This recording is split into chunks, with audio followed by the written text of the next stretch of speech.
This conference will now be recorded.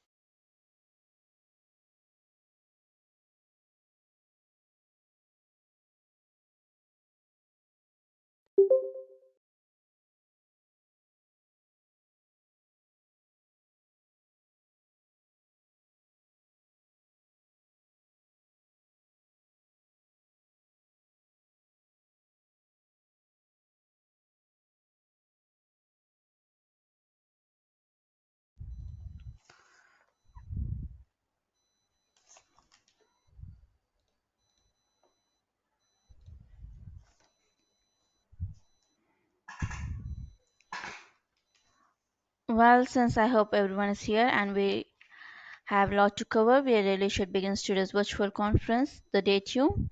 I really appreciate you all for attending today's virtual conference.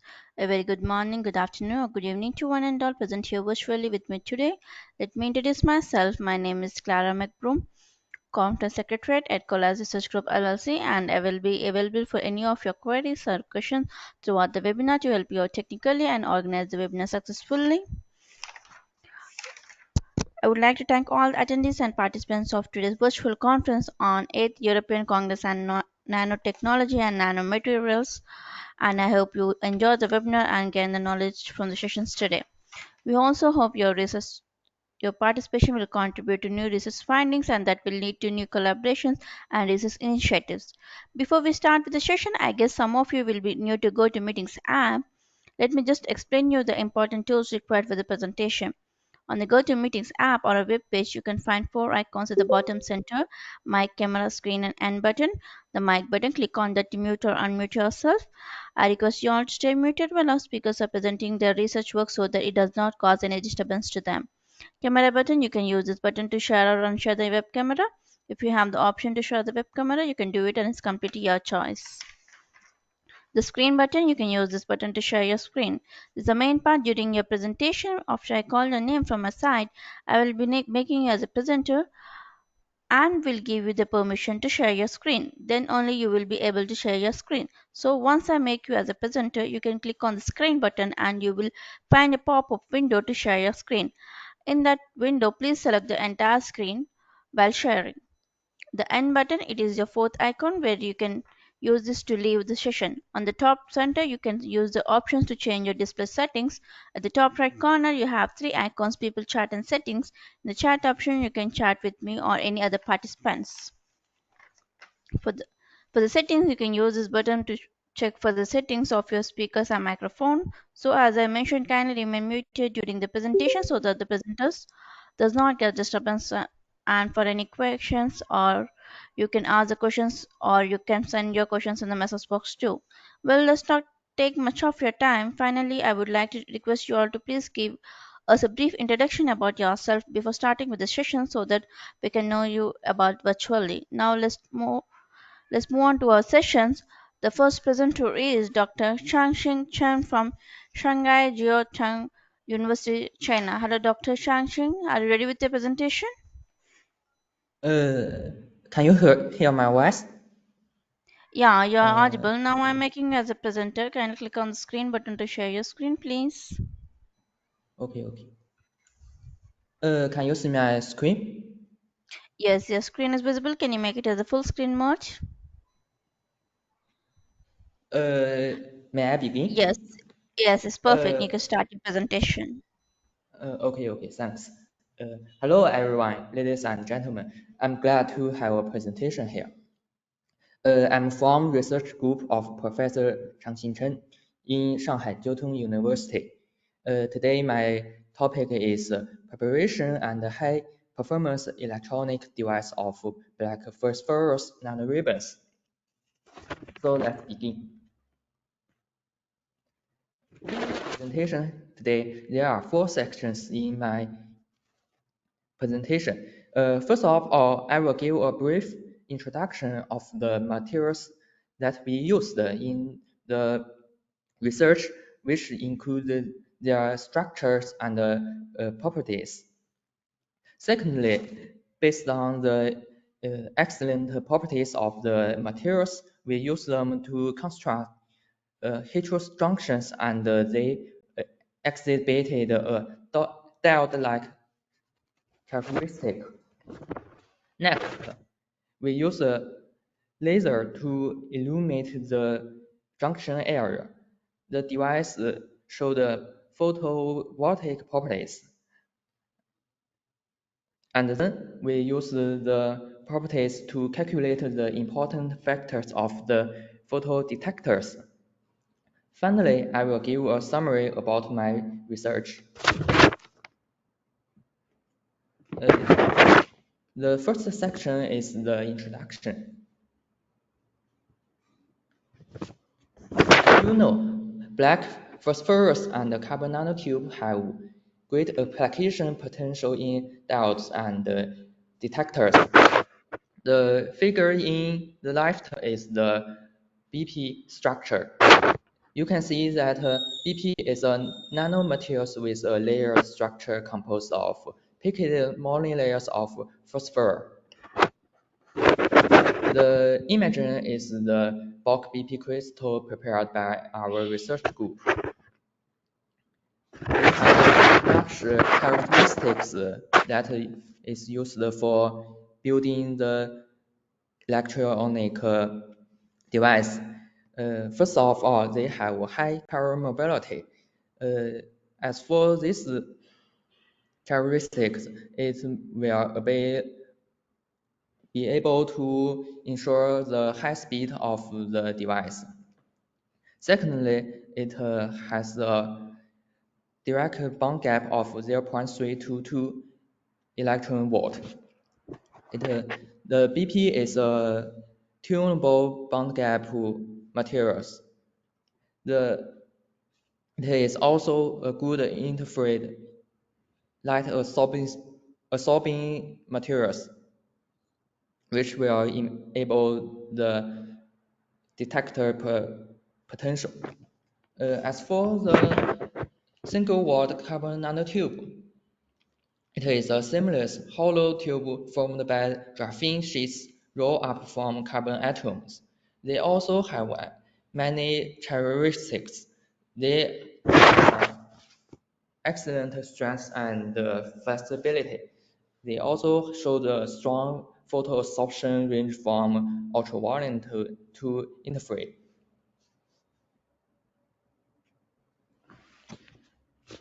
After getting the BP crystal, we will make the BP crystal into black phosphorus nanoribbons. The black phosphorus nanoribbons is one-diamond materials. Compared with BP, PNR provides an extra diamond to tune the bond gap by the width except for the thickness, which will overcome the challenges the thin large area 2D BP is difficult to be prepared. The structure is on the left and the SEM imaging is on the right. This PNRs is prepared by our research group. The substrate is silicon. The PNR is a actual diamond to tune the bond gap of BP, which will get more characteristics of the BP. The second section is the diode based on black phosphorus. To begin with, I will show the method we used. As for the bulk BP crystal, we use a short-wave transfer reaction to get the crystals. The optional and the SEM image is the figure 1 and figure 2. The width of them is 50 micrometers to 9 mm.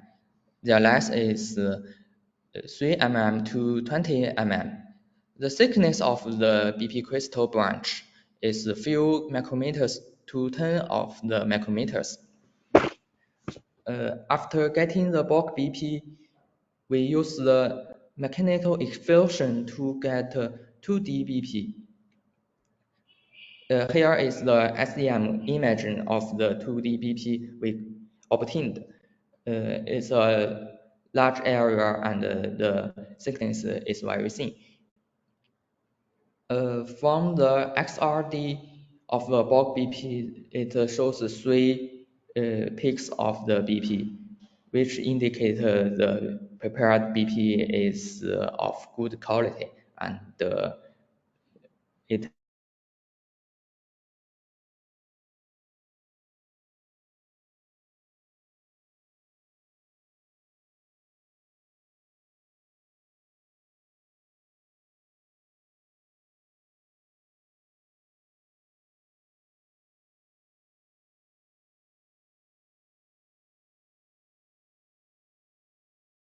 the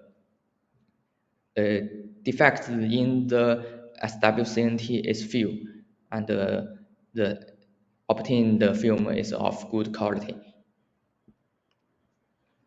To get the PNR, we use the reformative mechanical explosion method.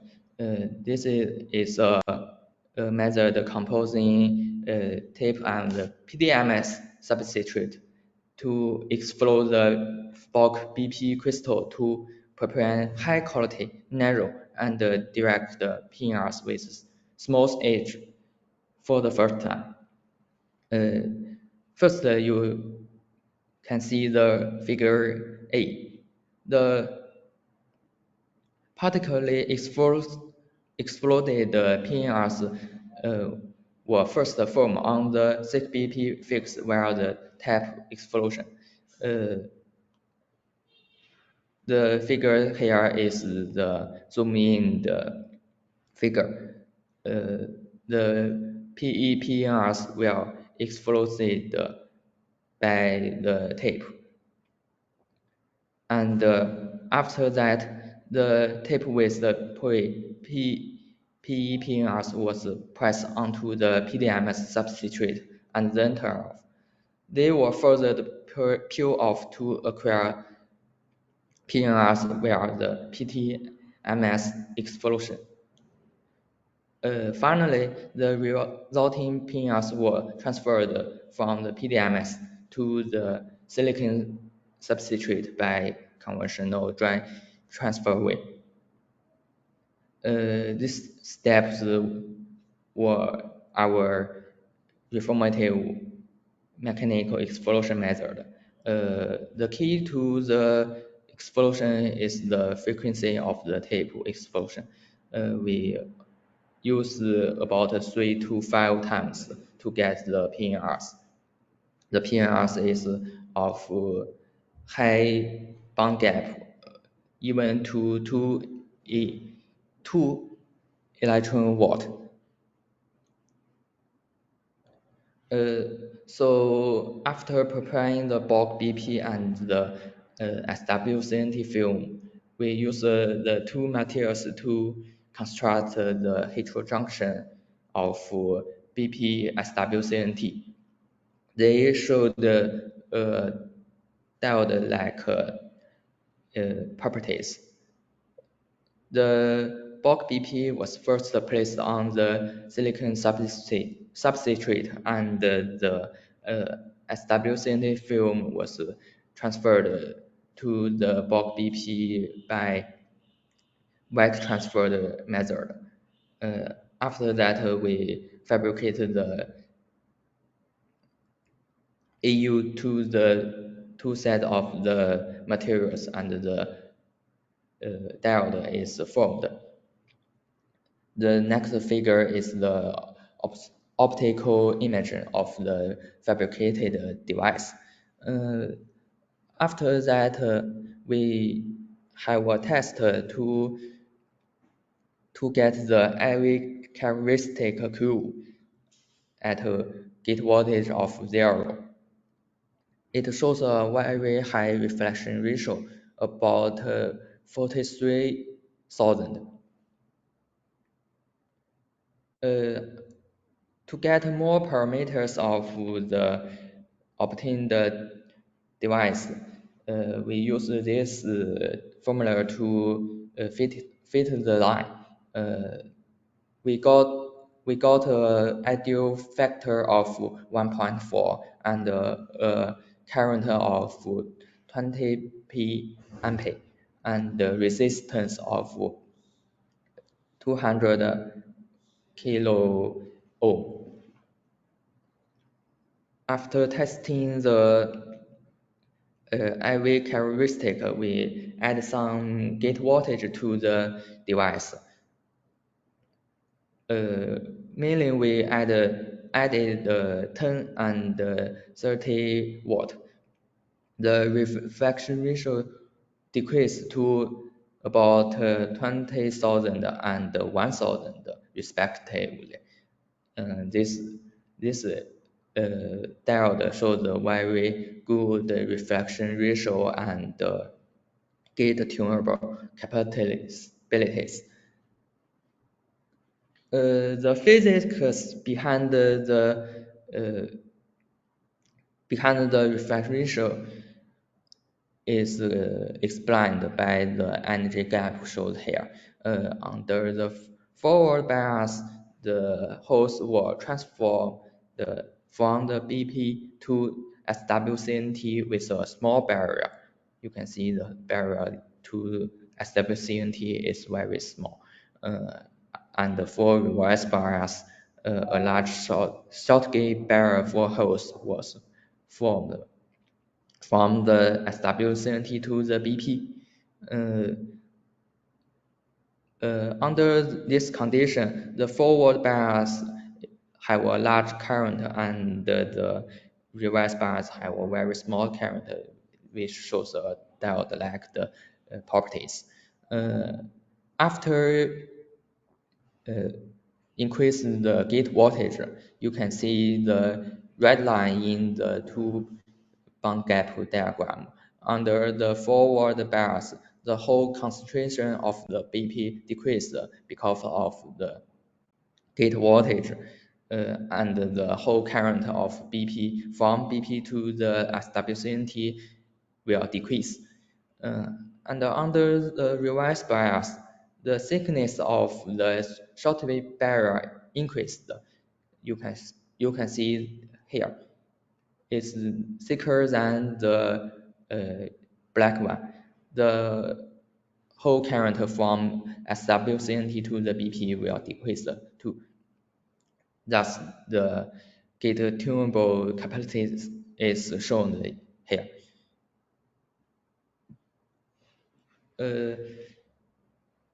After getting the PNRs, we use the PNRs with MOS2 to build another diode. The PNRs was fabricated by the formal mechanical explosion, and the MOS2 is also fabricated by the mechanical explosion, but this MOS2 is a 2D materials. The form of the device was also by dry transfer method, and the AU was fabricated with EBL to get the device. This picture will show the structure of the device.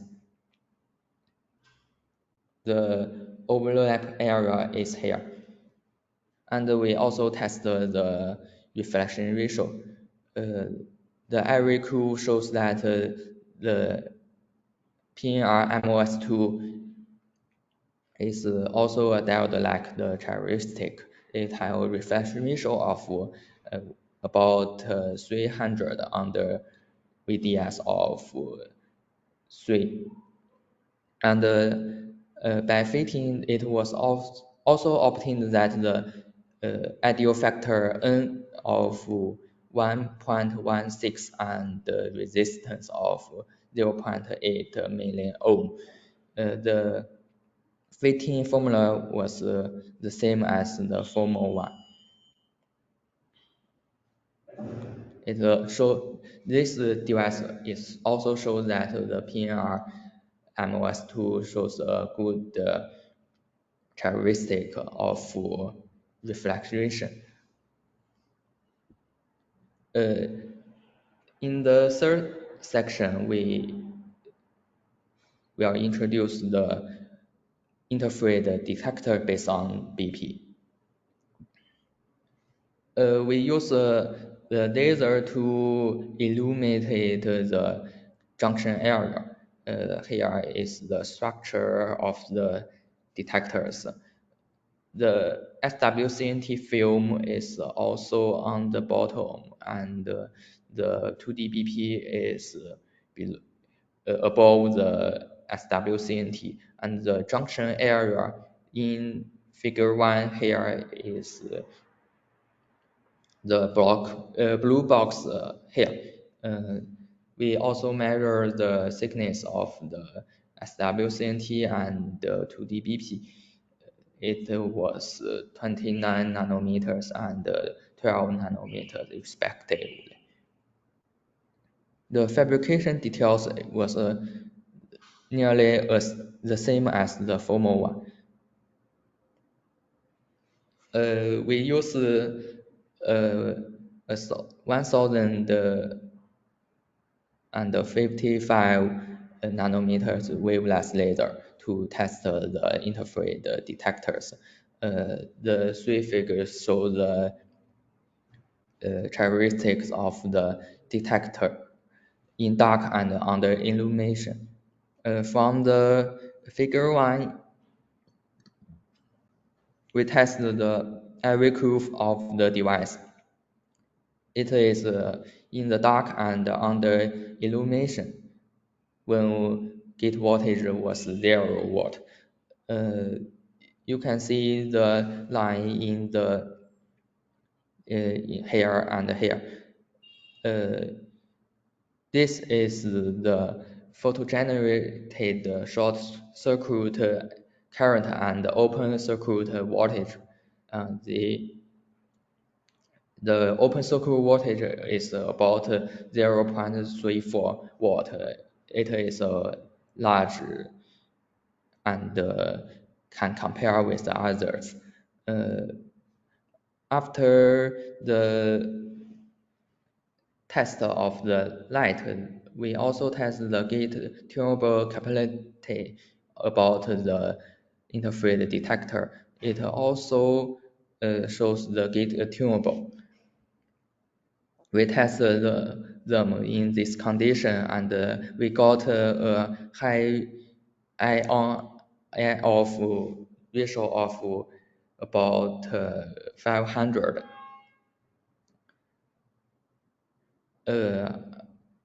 The figure 3 is the fourth quadrant of the Ivy curve and corresponding power generation. This line, the red line is the power generation, and the black one is the current. You can see the maximum voltage and current is this point, and they have generated the power of about 15 nanowatt.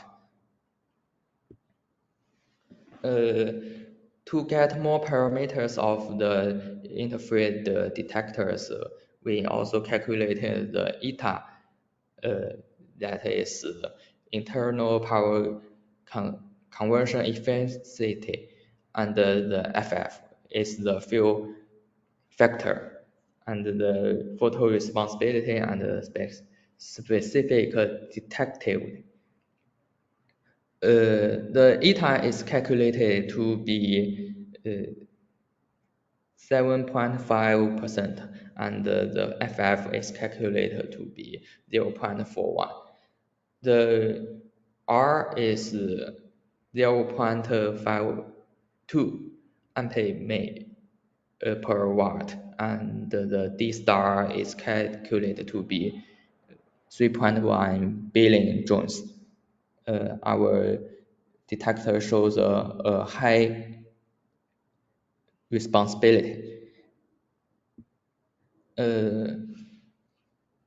After getting the parameters of our interfered detector, we have a comparison with other research, and we show the first line is our research group in the line one, and above the is the others research. You can see that the obtained eta was the highest among those for the photovoltaic device fabricated with SWCNT heterojunction structures based on 2D materials. And the D star value was also higher than those for most of the detector based on 2D materials and carbon materials.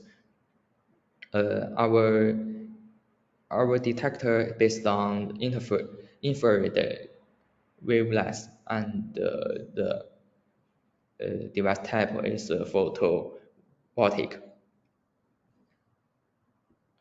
Uh, at last, I will give my summary. First of all, the bulk BP is fabricated by a short-wave transport reaction. The 2D BP is obtained by mechanical explosion method, and the SWCNT film is prepared by filter the SWCN dispersions. The reformative mechanical explosion method combine tape and the PDMS explosion to explode the BP crystal to prepare the high quality, narrow, and direct PNRs with smooth edge for the first time.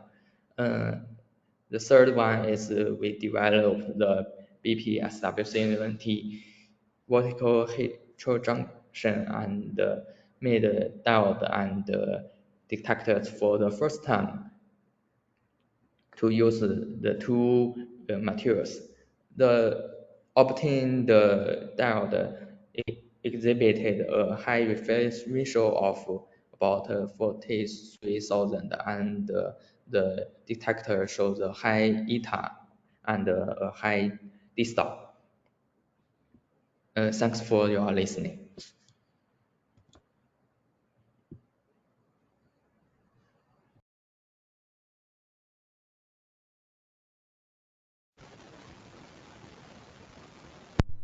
Thank you, Doctor, for your presence and presentation. Does anyone having any queries?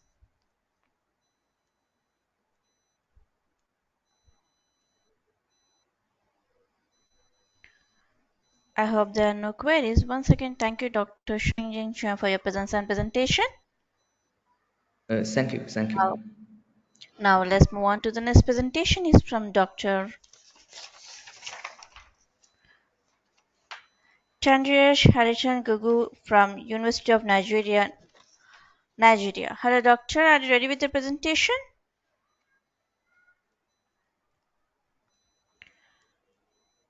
Hello, Dr. Harishan. Are you ready with the presentation? Yes. Okay, now I'm making you as a presenter. Kindly click on the screen button to share your screen, please.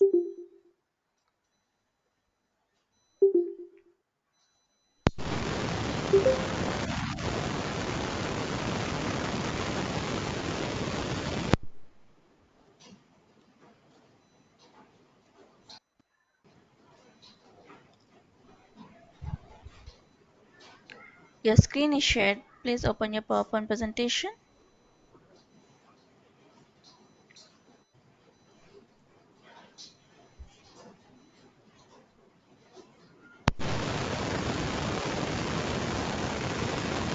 Actually, I've not used this software or app before. No, your screen is visible. Can you please open your PowerPoint presentation now? Or the presentation is in any format? Can you see my? Yeah, your presentation is visible. Can you make it as in a presentation mode? Yeah, So you can perfect. You see. can start your presentation. Okay. Yeah. Okay. Just thank you very much for having me. A brief profile of mine. I'm Thaddeus Harris in Google. I'm an assistant professor and a researcher in the Department Department of Pharmaceutical Microbiology and Biotechnology, University of Nigeria, Nsukka, Nigeria, in West Africa. These are just some of the research identification of mine: OCAID, Google ID, ResearchGate, LinkedIn, and my website. These are some of the professional membership that I belong in quest to um, contribute in global research community. I have made up to 45 papers published and one book chapter and some others in the pipeline. Yeah, I'll be talking on enhanced anti-inflammatory and ossarogenicity of ibuprofen microspheres formulated using two natural lipid products called Arvinja Woblu's fat and Moringa oleifera as co-lipids. Yeah, as we all know that ibuprofen is an NSAID, non-steroidal anti-inflammatory drugs, which are being used as a painkiller or pain reliever.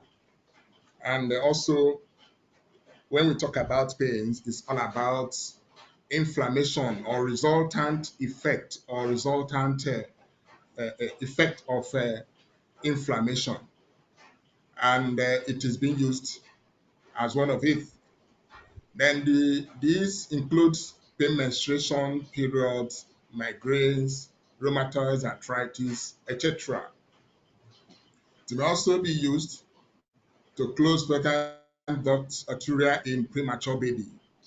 And it can also be used orally or intravenously as both tablet and injectable solutions.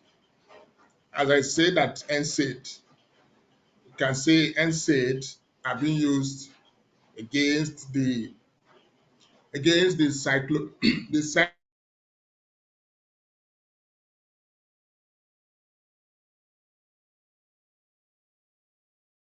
cytology,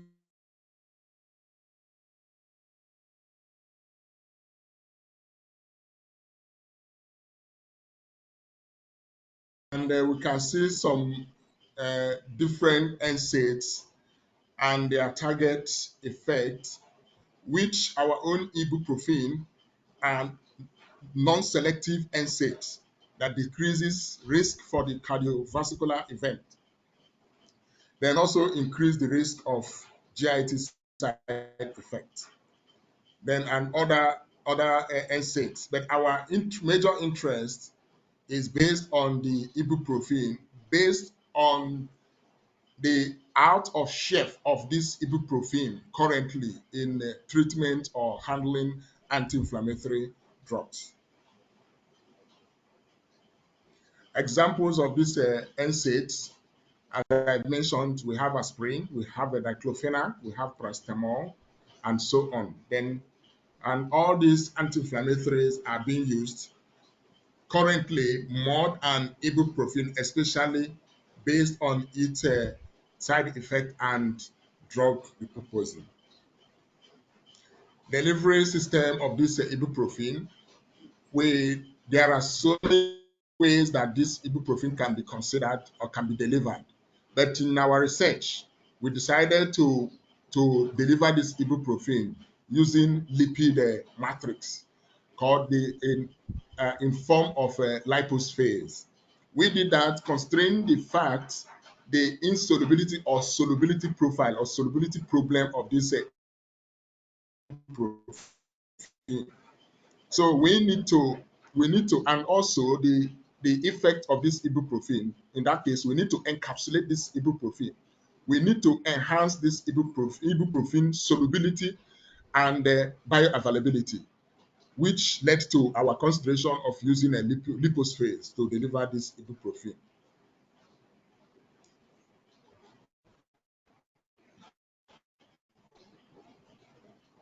Then in that case, we prepared our lipid matrix using these oils I mentioned earlier, and also phospholipon 90G. This is our formula that we used in preparing these different batches of these formulations. And we used lipid matrix, we used the drug, soluplus, sorbitol, ascorbic acid, and distilled water. Ascorbic acid, as you all know, function or serves as both the antioxidant and possibly the to protect the drug.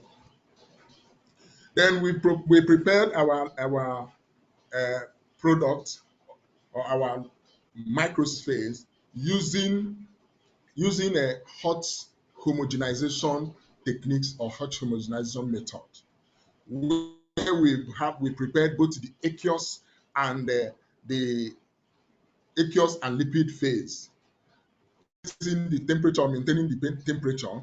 Then and now we follow these steps, and we're able to achieve or we're able to formulate this product and lyophilize it. Because our intention is to have a possible or injectable powder of this ibuprofen, and through that this microspheres, and that's gave us the techniques that we adopted in formulating the product or the drug.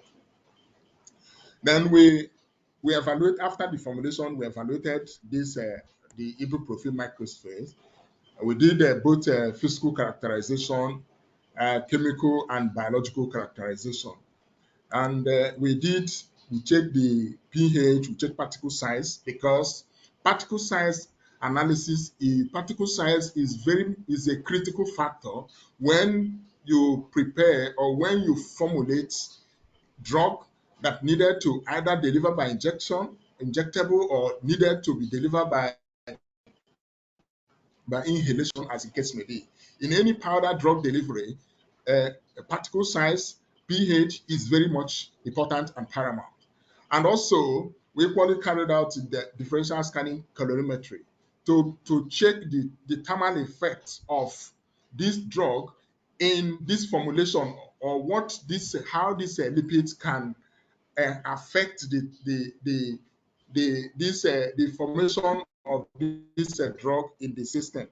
We did drug content, we did entrapment efficiency, we did drug loading, we did drug release to check the release profile of this particular drug out of this lipid matrix, or out of this lipid formation.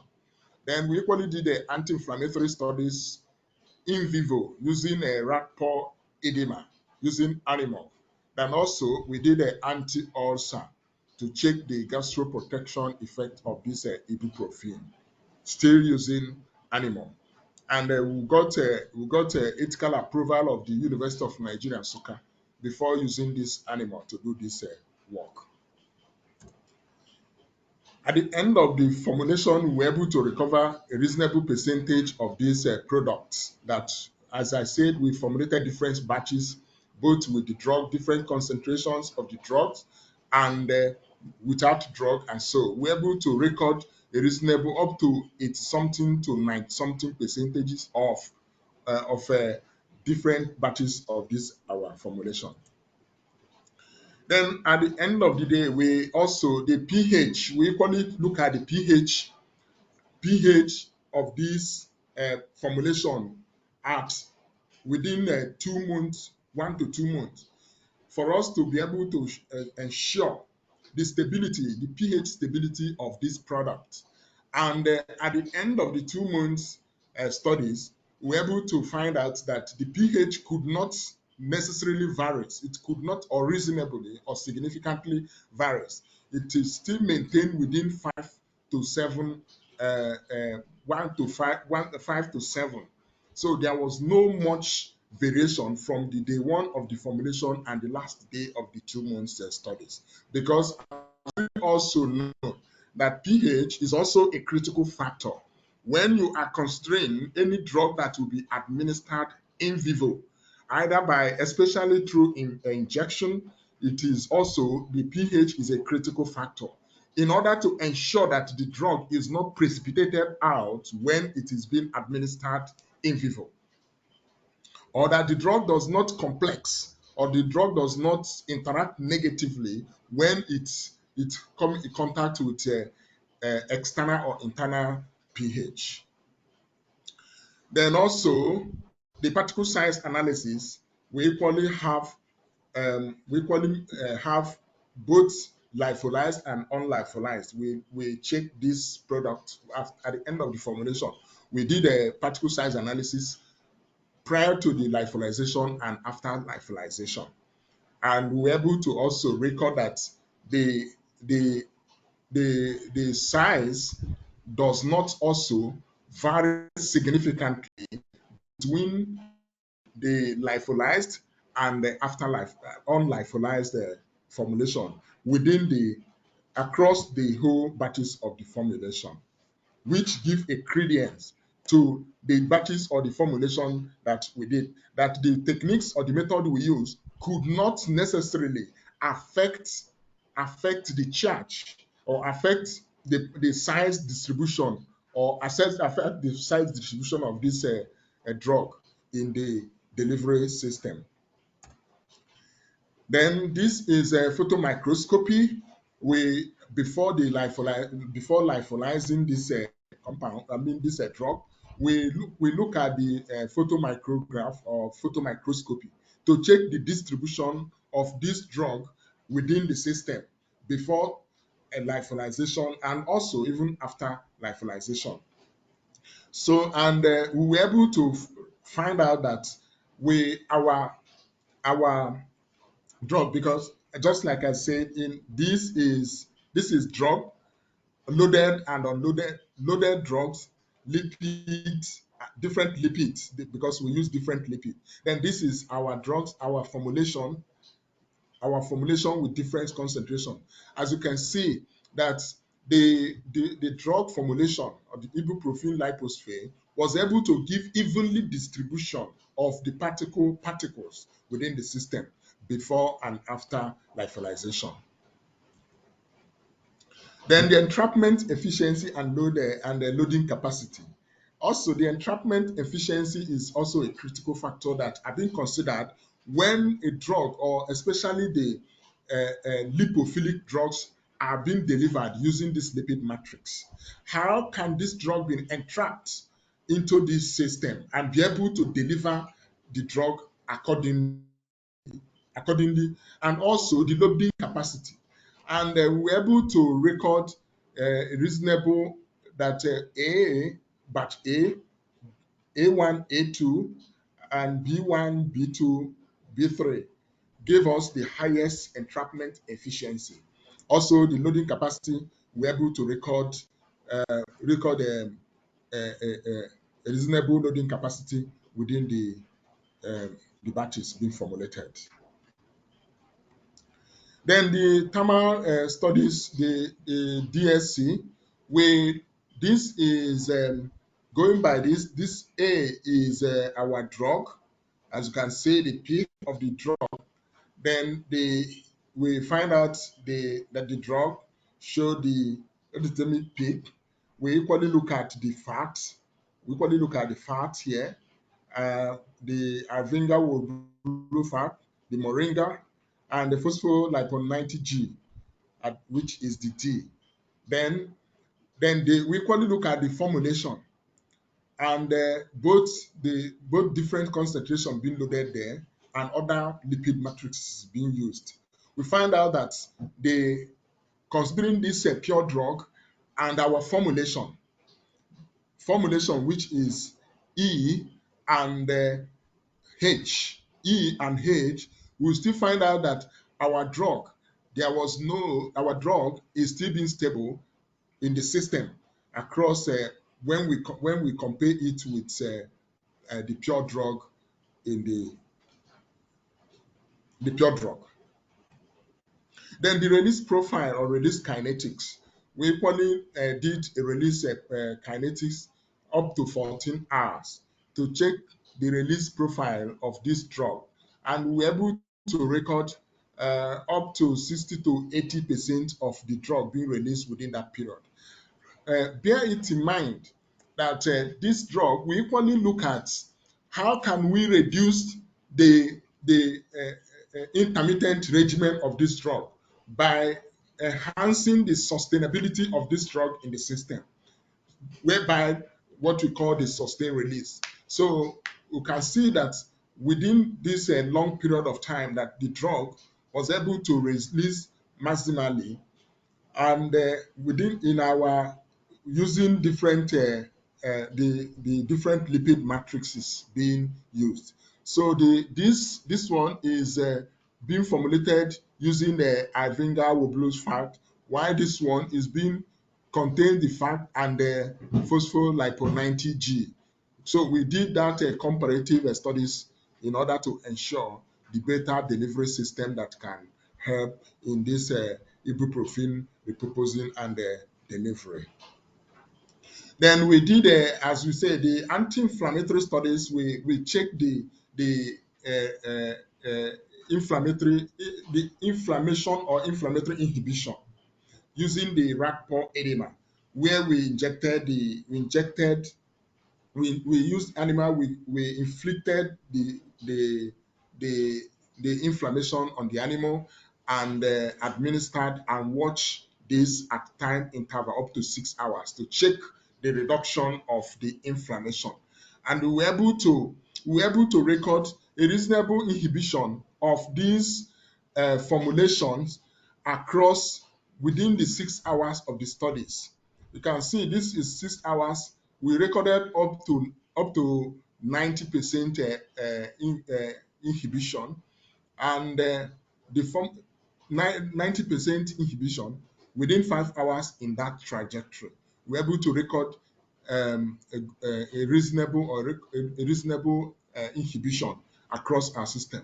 So the A stand for A is the one we formulated using the first lipid, then B we formulated also using the second lipid, then C we combine the lipids. Then also the ulcer inhibition, we also look at the ulcer record. Then, and when we look at the ulcer record, we have a up to 72% ulcer inhibition with low less than 1 lesion, up to 85% ulcer inhibition when we compare to control and the um, um, positive drugs. So um, that is, we're able to record a reasonable ulcer inhibition, indicating that the formulation, the lipid we choose in delivery of this drug was able to shield this drug, protect this drug, and also still deliver this drug to the target site, and started its action based on its release profile. In summary, the ibuprofen-loaded lipid matrices were formulated with lipid matrices containing these facts, this fact, and ibuprofen, this ibuprofen was able to be solubilized. Also, when there is increase in solubility, the bioavailability also increases. So it also enhances the solubility and bioavailability of this drug. Considering the fact that these fats are just natural product facts that can be able to give a better performance than synthetic one.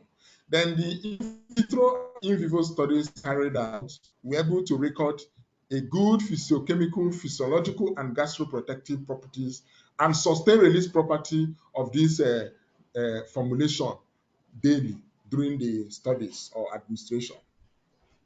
Then the formulation of this formulated lipid microspheres exhibited good anti-inflammatory, as I said earlier, and when compared with the commercial dosage form of the ibuprofen, we're able to record a good response or a breakthrough.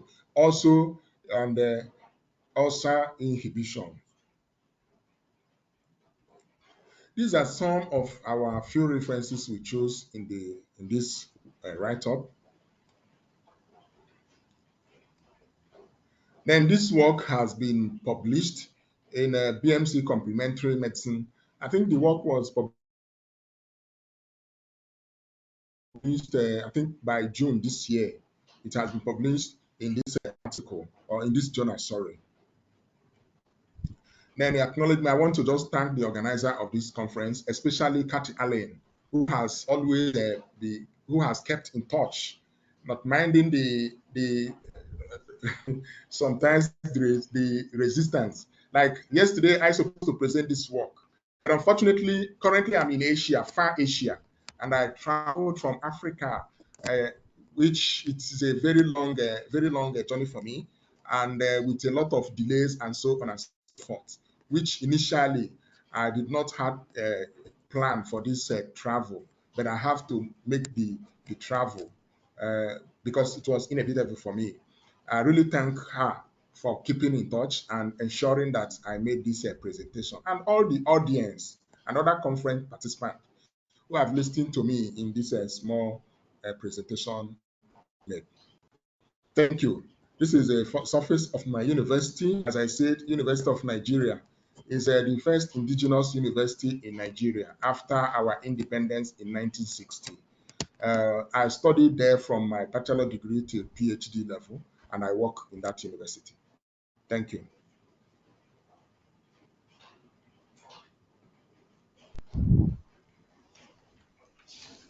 Thank you, Dr. Harrison, for your presence and presentation. Does anyone having any queries?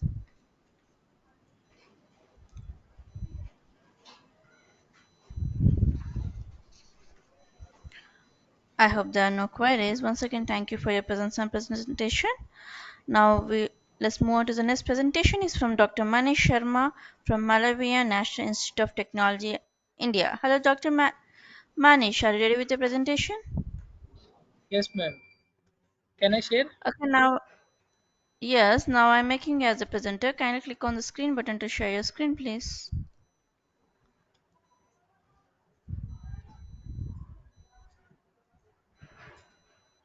I have made you as a presenter.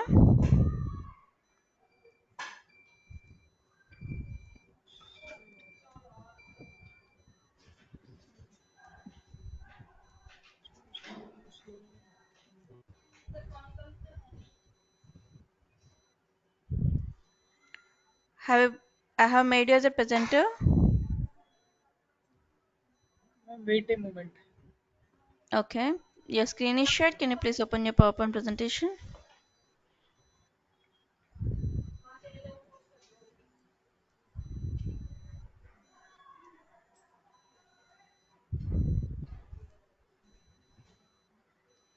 It is visible? Your Hello. screen is visible. Can you please open your PowerPoint presentation? Yes. Please select entire screen while sharing. Wait, ma'am. Okay, please unshare and share the entire screen.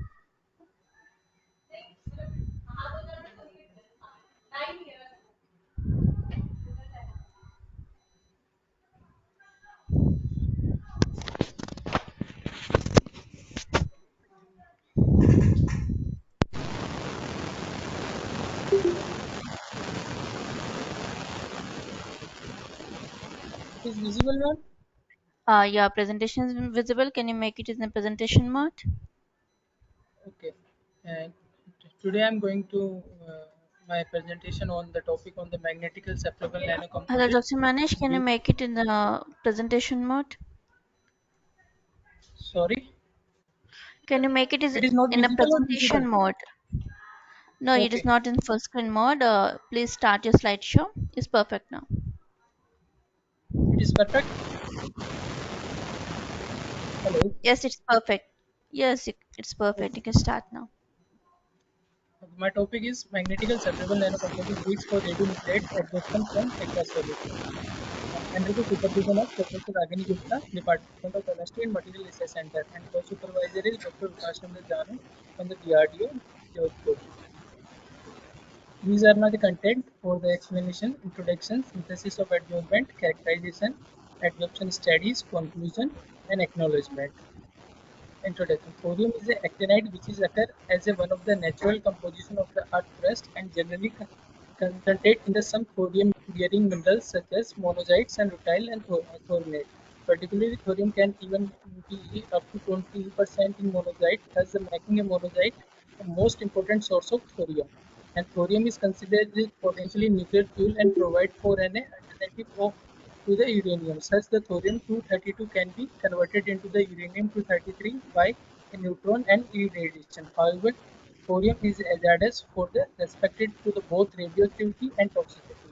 Due to this, there are several issues, damage, and cancers are occurred due to the thorium in water bodies.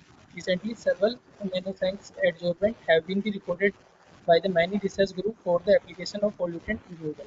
And magnetical separable present the solution to the both these problems. Magnetical separation techniques has been considered to the effective and quick method to separations of magnetical but therefore we synthesize the glutathione accurate magnetite nanoparticle for removal of thorium.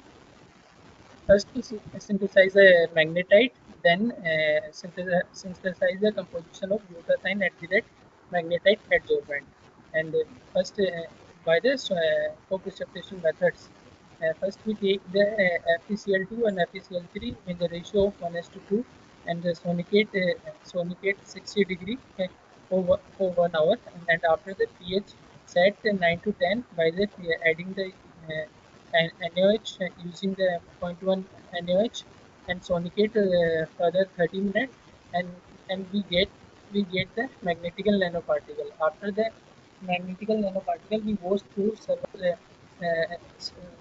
several DI and that's all, and and dry at 70 degree on oven, and finally glutathione is added uh, and dispersed in again and sonicate, and glutathione is uh, added and sonicate for 2 hours, and we finally get the glutathione at MNPS. After that, we characterize by the different techniques like FTIR, TCA, BSM, and XRD. In FTIR spectra, glutathione and magnetite and glutathione magnetites are shown in figure 1, and glutathione alone shows the stretching peak at the 2520 centimeter inverse corresponding to the SH group, and MNPS show a peak at 609 centimeters that indicate the FEO stretching vibrations. Further, the vanishing of SH stretching peak from 2532 cm indicate that magnetite have been successfully functionalized by the glutathione, and TGA of bare magnetite and composition was carried out in the temperature ranges 25 degree centigrade to 1800 degree centigrade in presence of nitrogen atmosphere. And figure B, and we can clearly show that only 3% weight loss has occurred, uh, and OH group are retroactively present on the surface of magnetite, and weight loss difference of 15% at high temperature are noted, which is indicate the glutathione was chemically attached to the magnetical nanoparticle. And VSM reveals that the magnetical behavior are lower saturation magnetizations of MNPS and glutathione MNPS nanoadsorbent are 75 EMU per gram and 43 EMU respectively. Thus, MS value of composite was lower in the comparison of pure magnetite. After the binding of glutathione on the surface of MNPS, there is no variation seen in the different FCC peak of magnetite, and nanoparticle is obtained from the diffractogram indicate the phase stability of nanoparticles in figure D. FESEM analysis of the bare nanoparticle as well as compositions, we can clearly show that the magnetic nanoparticle are shows the spherical in the shape in figure A, and after the decoration of glutathione, the morphology of particles are flag-like, and they're more and figure C shows the TEM image of particles, and figure D is behavior of polycrystallinous of materials, and figure E shows the interparticle interlayer planes distance between the particle is 0.02 nanometers. Then after that, after the synthesis of compositions and characterized, we studied of adsorption study of thorium by different pH values like 2 to 10, and we get that maximum removal efficiency was obtained 99.40% at after pH, and remain constant, further increasing the pH of thorium. Then after the pH study, we conclude the effect of contact time in different time interval like 0 to 120 minutes. And we found that maximum adsorption capacity was obtained after the 20 minute. Doses effect, then after the pH and time, different mass concentration was taken like 3 milligram to 20 milligram, and we obtained that the maximum adsorption capacity was found to after 6 milligram of adsorbent. And after that, the effect of initial thorium concentration, we take the 0 to 500, and we get that the uh, maximum uh, maximum removal efficiency was found by increasing of initial concentration of thorium with the different with the same parameters like pH 6, adsorbent dose 6 mg, and contact time 10 in 20 ml of solution of thorium, 50 ppm concentration. Adsorption kinetics, the fit of pseudo first order and pseudo second order kinetics model of thorium adsorption on glutathione, and according to the table, the adsorption of thorium on adsorbent composite follow the pseudo second order, and model best describe the kinetic result with the higher correlation coefficient. And maximum adsorption capacity was found to be 118. Adsorption isotherm, Langmuir and Friendly's adsorption isotherm of thorium by glutathione at the rate MNPS, and according to the table parameters, the Langmuir models were the best fitted with the higher correlation coefficient is 0.9978 as compared to the Friendly's, and maximum adsorption capacity was found to be 636.94 milligram per gram. And after that, we compared both before and after adsorption of thorium, and we found that the FTR spectra show OH, NH, and CO are the main adsorption site in the thorium adsorption process. And after the adsorption of thorium, there was a slight shifting of the suppressed peak were observed in the FTR spectrum. And the BT analysis of composite before and after, and adsorption was shown in figure B. It can be seen from the graph that the surface area of pore volume of adsorbent are decreased from 135 to 102 meter square per gram, and 0.02064 to 0.158 cc per gram respectively. And this is the type third of graph. So, and this is the FE-SEM EDS mapping of after the adsorption of thorium on the composition, and we clearly seen in figure figure A distribution of the all the elements like iron, carbon, oxygen, nitrogen, sulfur, and thorium, and this figure B shows the element percent of distributions,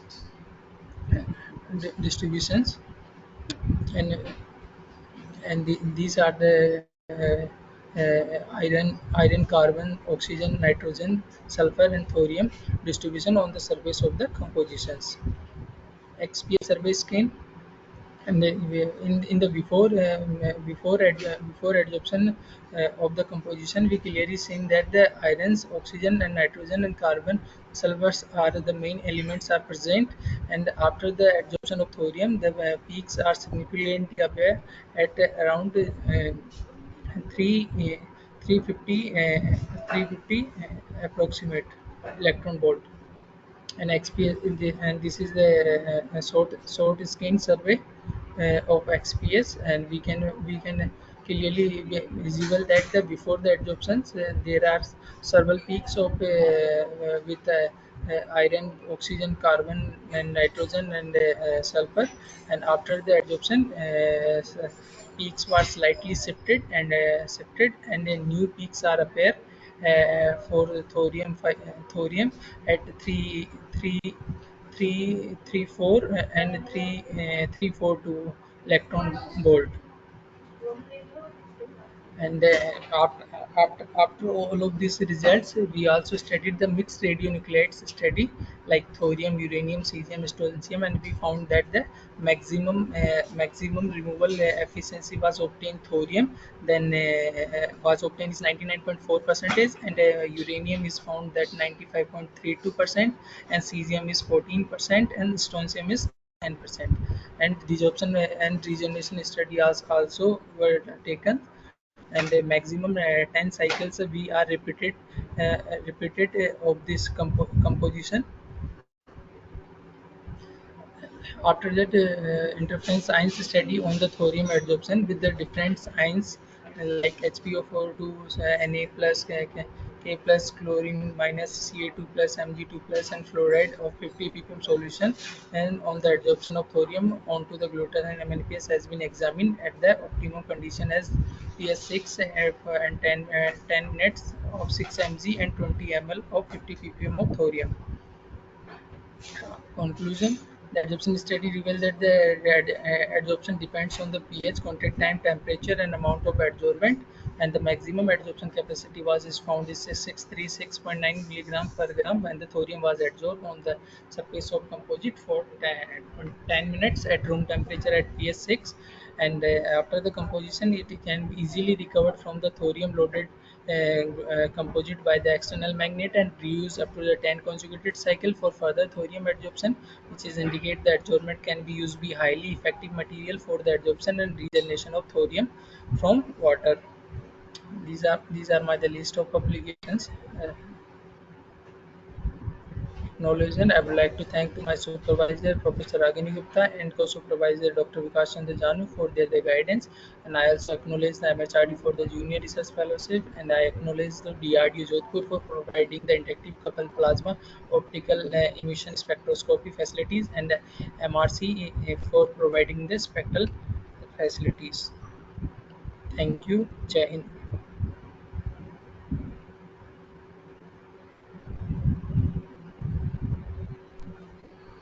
Thank you, Dr. Manish, for your presence and presentation. Does anyone having any queries?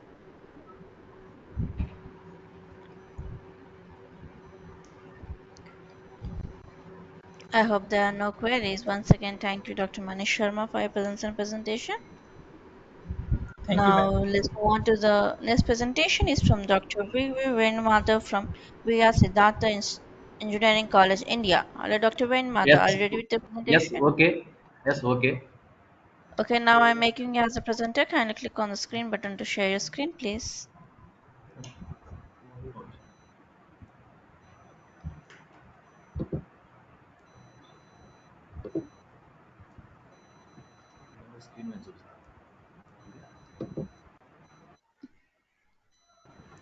Can you make it as a full screen mode, Okay, please? okay, okay. Good morning. My topic is influence of biofiber reinforcement Hello, Dr. Venmata. Can you by make it as in a reinforcement materials and the presentation mode? mechanical strength of the hybrid composite materials. My name Dr. V. V. Hello, Dr. Venamata. Venmata. Yes, Can you make it as in a presentation mode? The slideshow mode for the full screen? yeah. V. Venamata. Okay, perfect. You can start.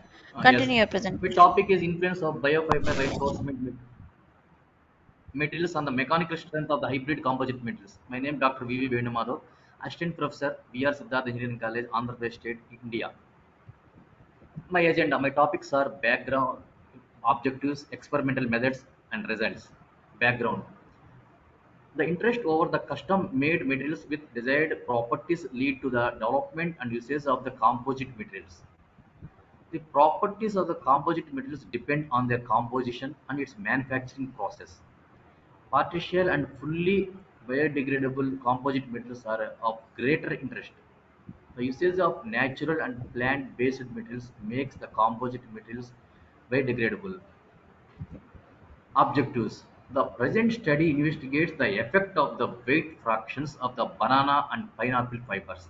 The fibers are banana and pineapple. The composite material in of the tensile, flexural, and impact strengths. To study the effect of the fiber, three materials were manufactured with 70 weight percentage of epoxy matrix and 30 weight percentage of fibers were used. In the fibers, first material has 50% each of banana and pineapple, while the second and third have one-sixth of banana and one-sixth of pineapple respectively. Experiments: the materials were manufactured using hand layup method. The fibers were cut and placed in one direction and epoxy was poured into the mold. The mixture was allowed to cure for a day. It takes one day time.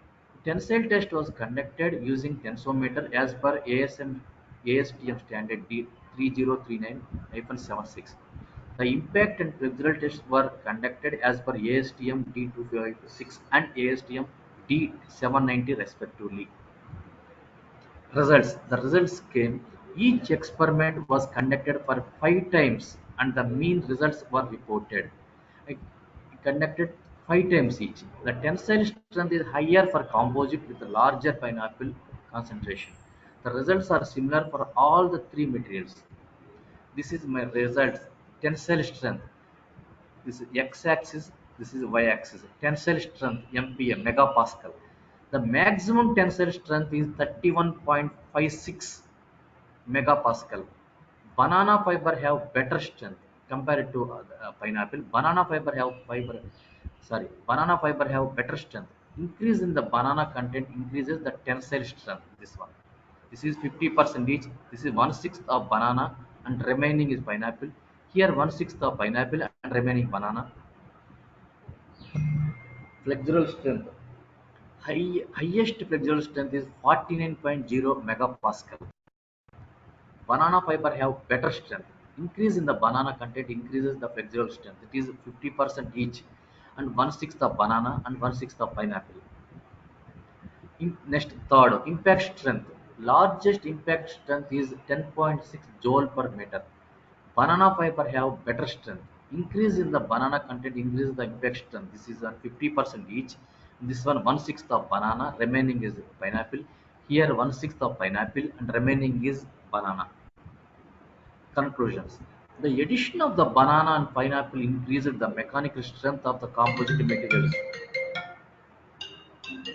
When compared to the pineapple and the banana fibers, the pineapple fibers impacted maximum strength to the composite.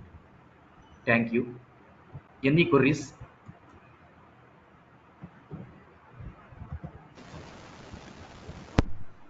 Thank you, Dr. Venamata, for the presence and presentation. Does anyone Thank you. having any queries? Thank you.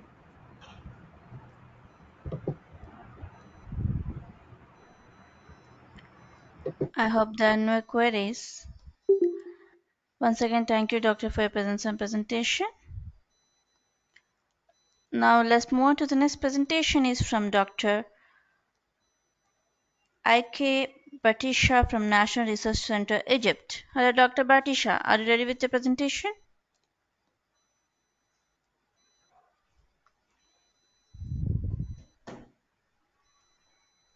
Hello, Dr. Batisha.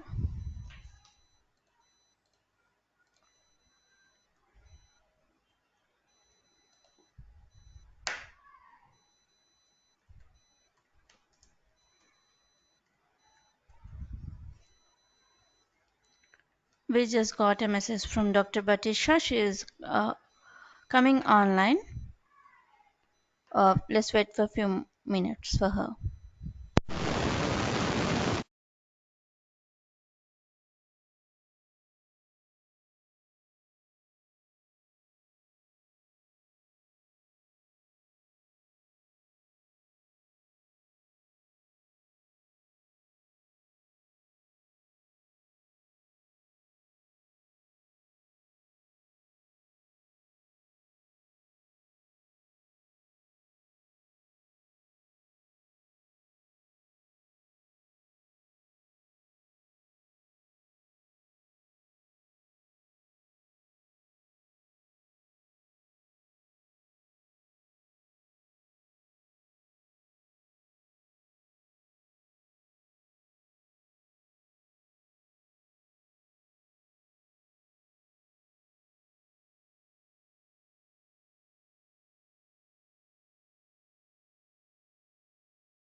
There is a technical issue from Dr. Patricia Sens. Meanwhile, we'll move on to the next presentation.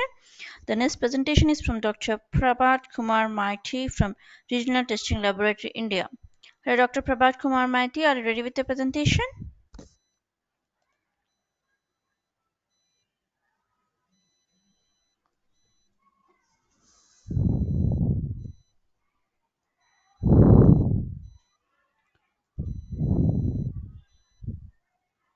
Hello, Dr. Prabhat Kumar Maiti.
I think Dr. Prabhat Kumar Maiti is also not available. Meanwhile, we reach him. Now let's move on to the next presentation is from Dr. Farida Amrochi from University of Lancaster, United Kingdom. Hello, Dr. Farida, ready with your presentation? Hello, Dr. Farida.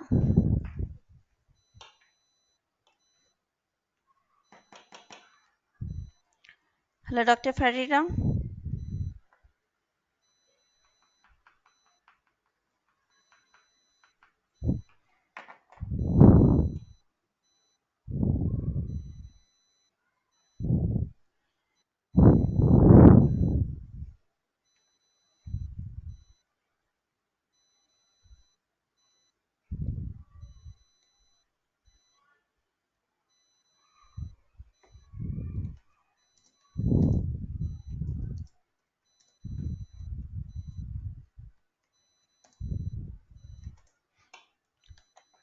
Hello, Farida.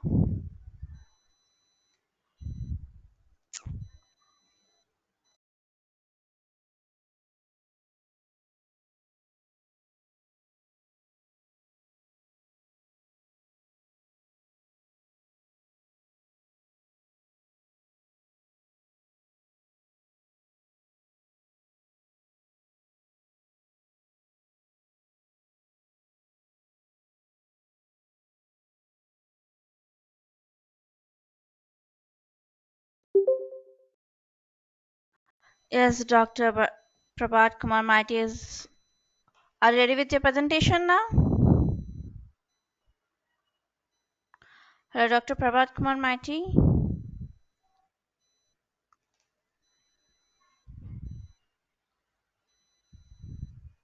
Yeah, I am opening now. I am opening now.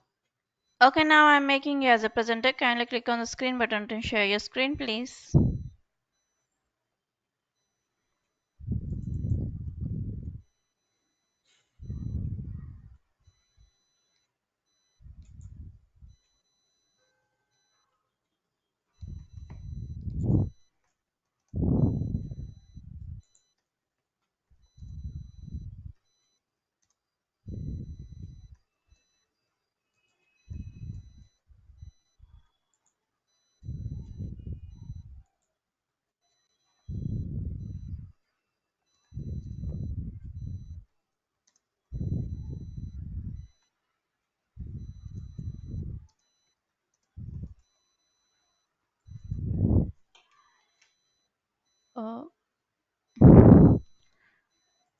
Uh, please open your PowerPoint presentation in a full screen mode and start your presentation.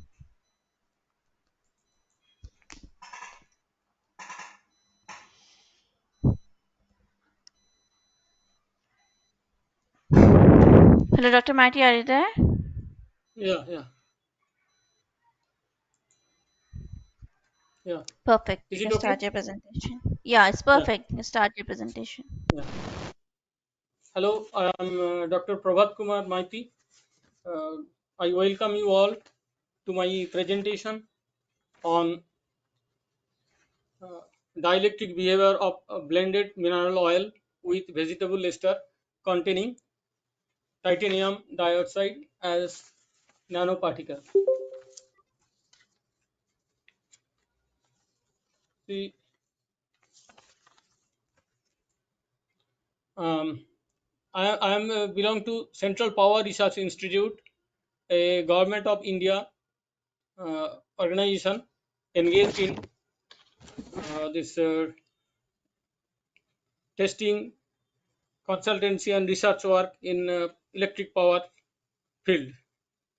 So I was involved in air pollution, water pollution, and then coal analysis. Then at present, I am engaged in condition monitoring of power transformer through analysis of liquid dielectrics. As we all know, a power transformer is very critical and costly equipment in power transmission and distribution system. Its proper maintenance is very essential Hello, for Dr. reliable power Maiti. supply. Your slides are not moving. Yeah. So a power transformer is very critical. This one. So this there are this maintenance is very important, and it has been found that this transformer this fault occurs, majority of the fault occurs due to uh, problems in insulation system. So there are two types of insulation in power transformer.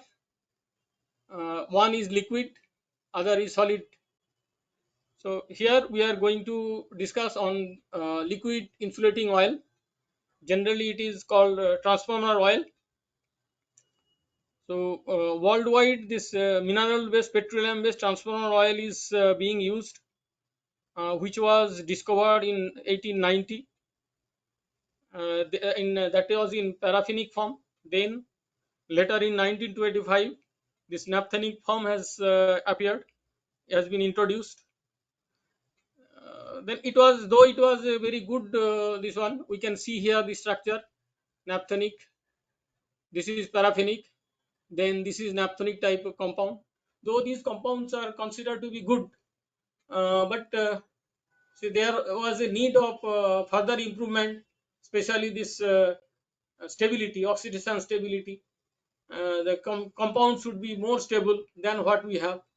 So there was development of polychlorinated biphenyls, which is called PCB, in 1930s.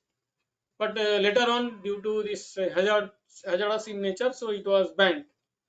So another stable chemical was also tried as transformer oil, that is silicon oil. Chemical name is polydimethyl siloxane.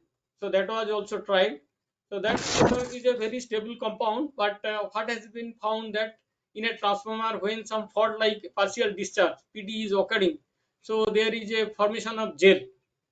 So then this gel formation, because of this gel formation, this has got also some limitations in use.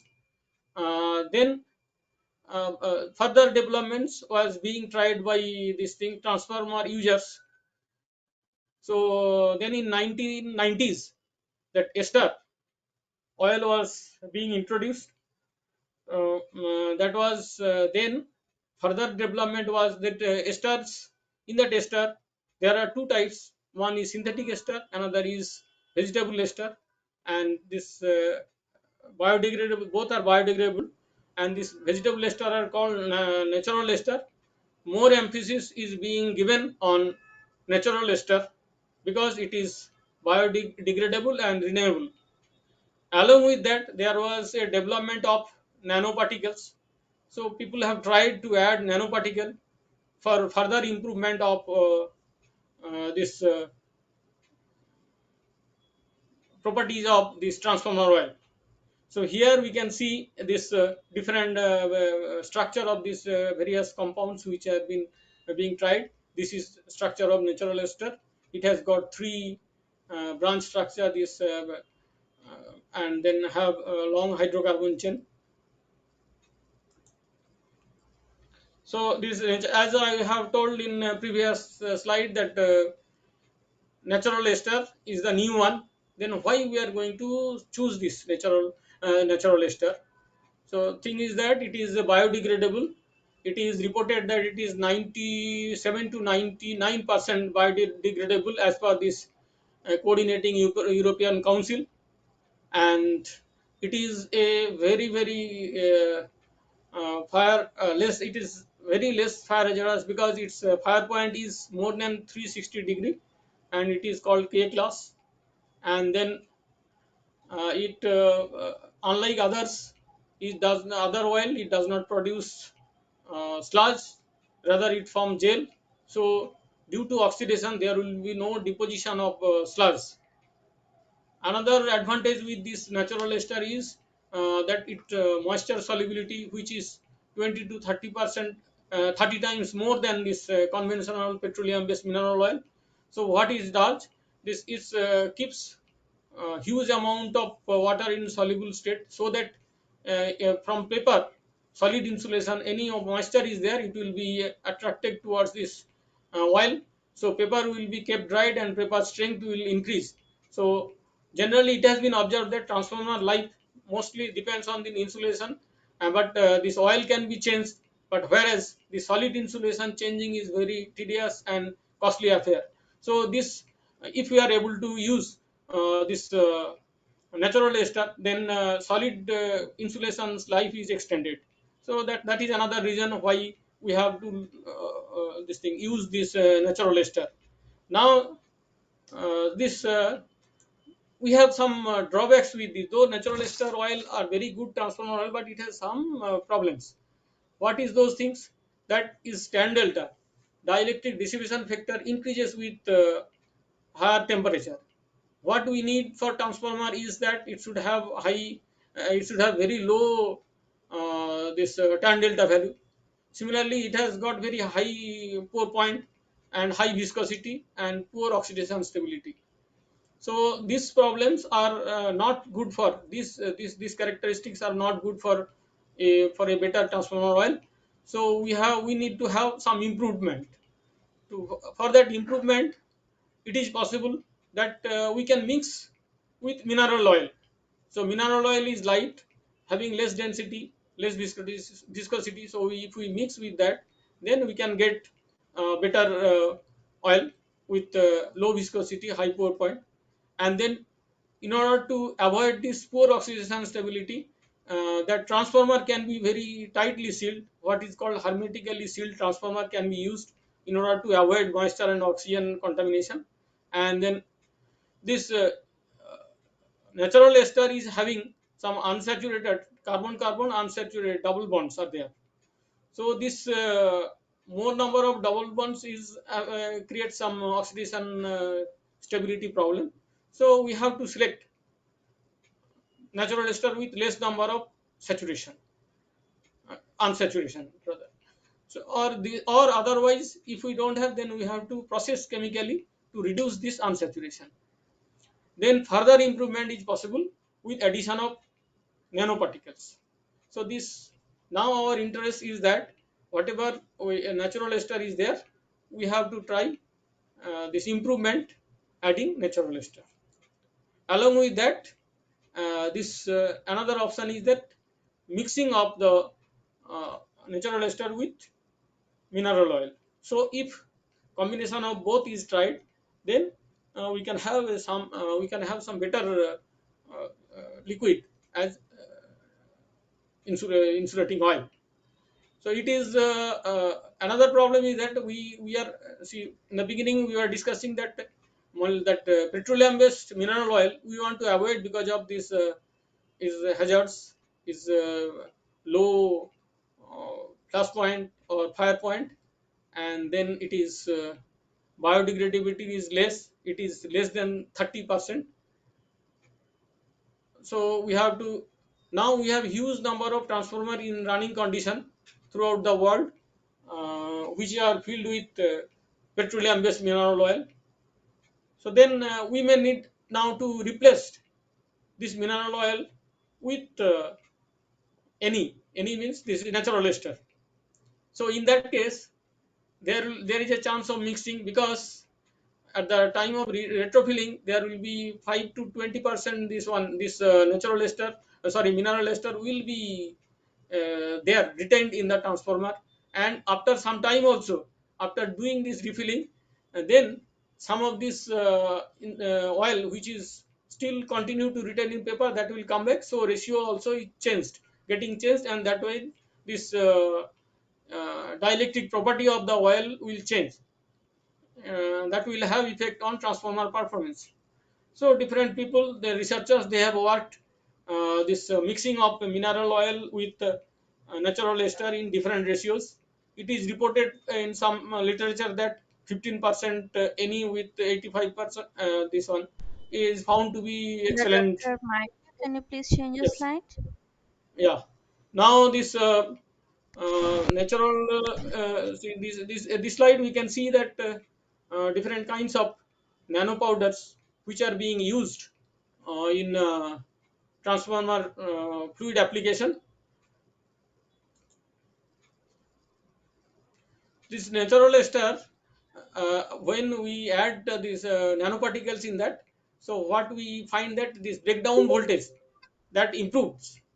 The mechanism behind this improvement of breakdown voltage, which is an important property for liquid dielectrics, is that these nano powders, the nanoparticles, improve this dielectric property by electron tapping and detapping.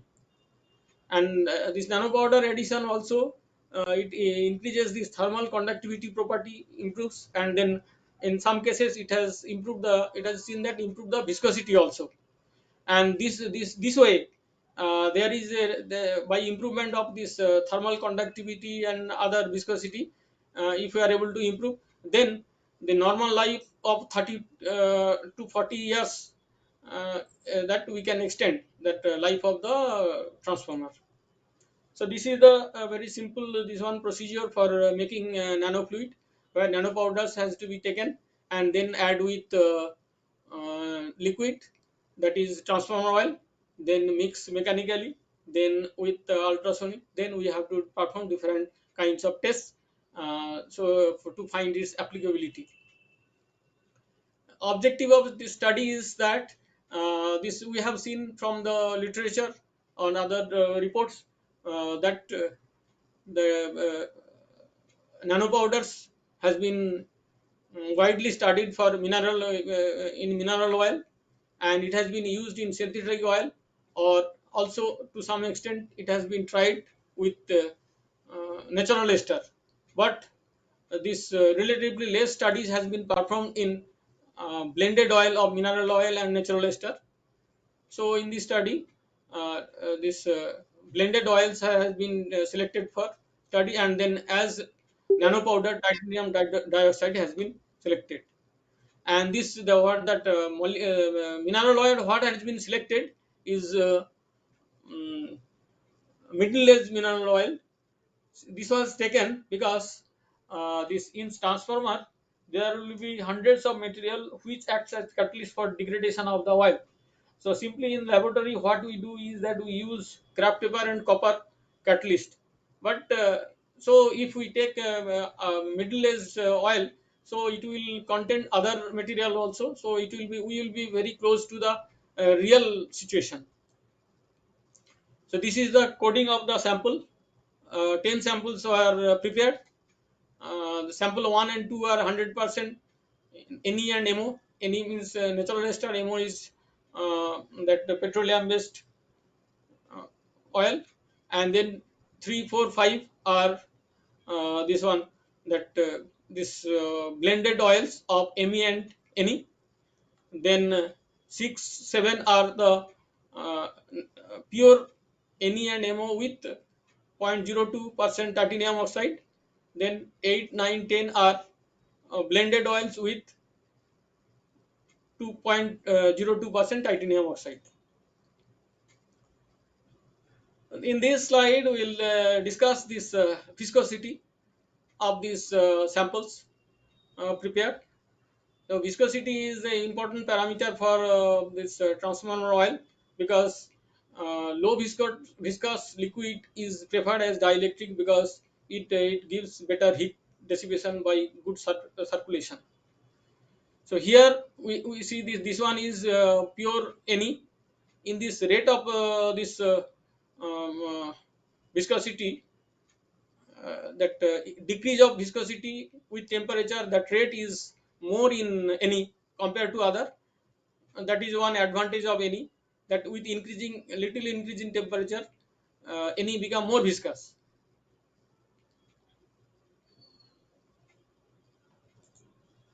And this one, this figure, the figure 2, we see that this samples with nanoparticles. Here we see that this gap between this that band from between these 5 samples has been reduced compared to the first one. So there it was around 7.1 CST, but in this case it is about 5.9 CST it has come. So 5.12. So that way this reduction has been taken place, and upper value and lower value also has been in the without nanopowder. That upper value of these samples was 13.13 CST, and whereas with the addition of these nanopowders, this upper value has come down to 10 in a particular temperature. I have discussed here for 80 degrees centigrade, just for example. So this addition of nanopowder has definitely we can see from this figure that has impact on this reduction of viscosity. So definitely we can take is a positive influence of titanium dioxide towards this finding better electrical insulator, liquid insulator. Here in this slide, we are seeing discussing this interfacial tension (IFT). See, IFT is a parameter. It represents the amount of polar or contamination is present in transformer oil or liquid dielectrics. So this is without treatment. It is a reference. Then, if we do this laboratory aging, then we see that this trends how it is happening. See, here we can see that this S3, that is some ratio, that we see that this IFT is quite high, and here also that sample that is pure Ne with zinc oxide, there also IFT was found to be high. That means we have done laboratory aging. With the laboratory aging also, this IFT is high, means here in this particular sample S6. S6 means that natural 100% natural ester with titanium oxide nanopowder. This oxidation resistance is good. So here also this performance of titanium oxide is understood to be influential. Then pour point, which is commonly called PP, it is also an important parameter for liquid dielectrics. So this PP is the temperature where a liquid is converted to a semi-solid materials and loses its ability to flow. So this it should be as low as possible, and in the country where the ambient temperature is very low, in those places, this liquid dielectric should have very low pour point. But unfortunately, this vegetable oil, this natural ester, they are having relatively high this one pour point. So this is a drawback for using in countries, in places where this ambient temperature is low. So we have to have some method, some additives we have to try to improve this situation. So here we can see that the some of this mixing, we have some variation is there. Of course, this particularly this for MO it is working fantastic. For 1 is to 3, that any it is working also good.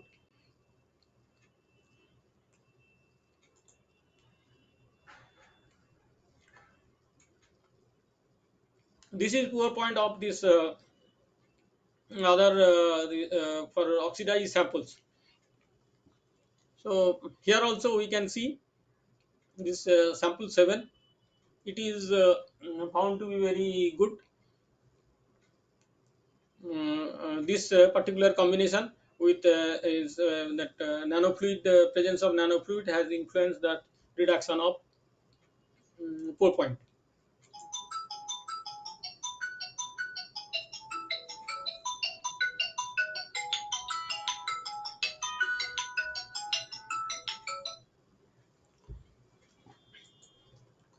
So tan delta is the, or commonly known as dissipation factor. So this is a property of transformer oil. So for a good transformer oil, this tan delta value should be as minimum as possible. And after oxidation also, it should not have increased much. So we have tried to analyze this with the samples here, and this shows this tan delta values. It is changing. See this for this pure Ne, we can see here this tan delta is quite high.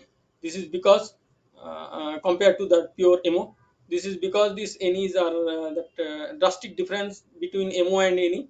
Their molecular structure, they have polar compound, ester groups are there in this. Because of that, it has got this high polarity and then high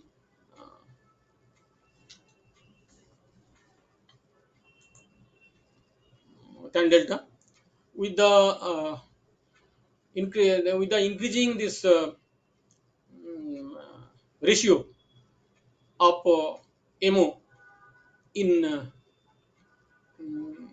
that blended oil with both with nano and without nano. We have seen with increasing concentration of MO, there is a reduction in this tan delta value.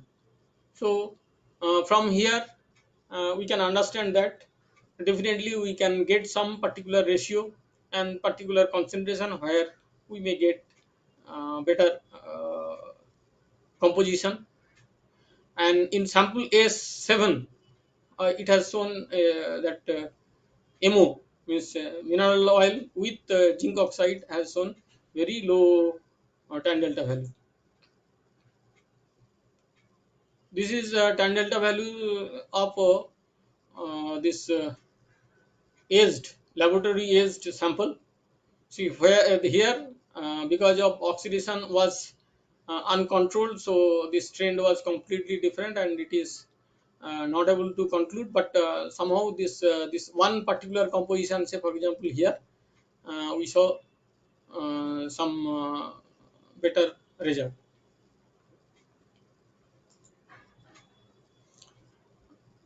In this slide, we are going to discuss on this volume resistivity of this transformer oil.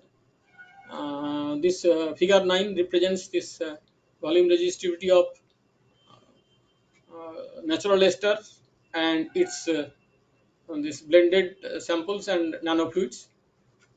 Here we can clearly see that with increasing MO percentage, this volume resistivity increases.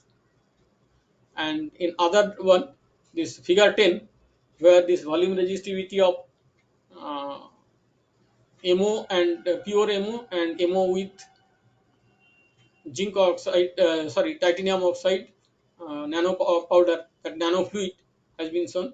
So nano fluid has shown a very high this volume resistivity in case of mineral oil. So in terms of volume resistivity, this titanium dioxide nanopowder found to work very effectively on mineral oil.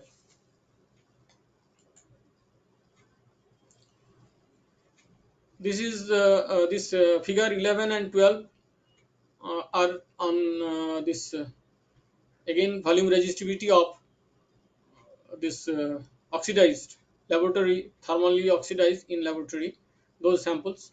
11 figure 11 represents the result of this natural ester and blended natural ester of mineral oil and then blended nanofluids. There with increasing MO in the blended oils in nanofluids, this volume resistivity found to decrease. Similarly, for in the figure 12, we can see that the volume resistivity of this oxidized sample, they are also with the presence of nanofluid, this volume resistivity reduced compared to the base liquid.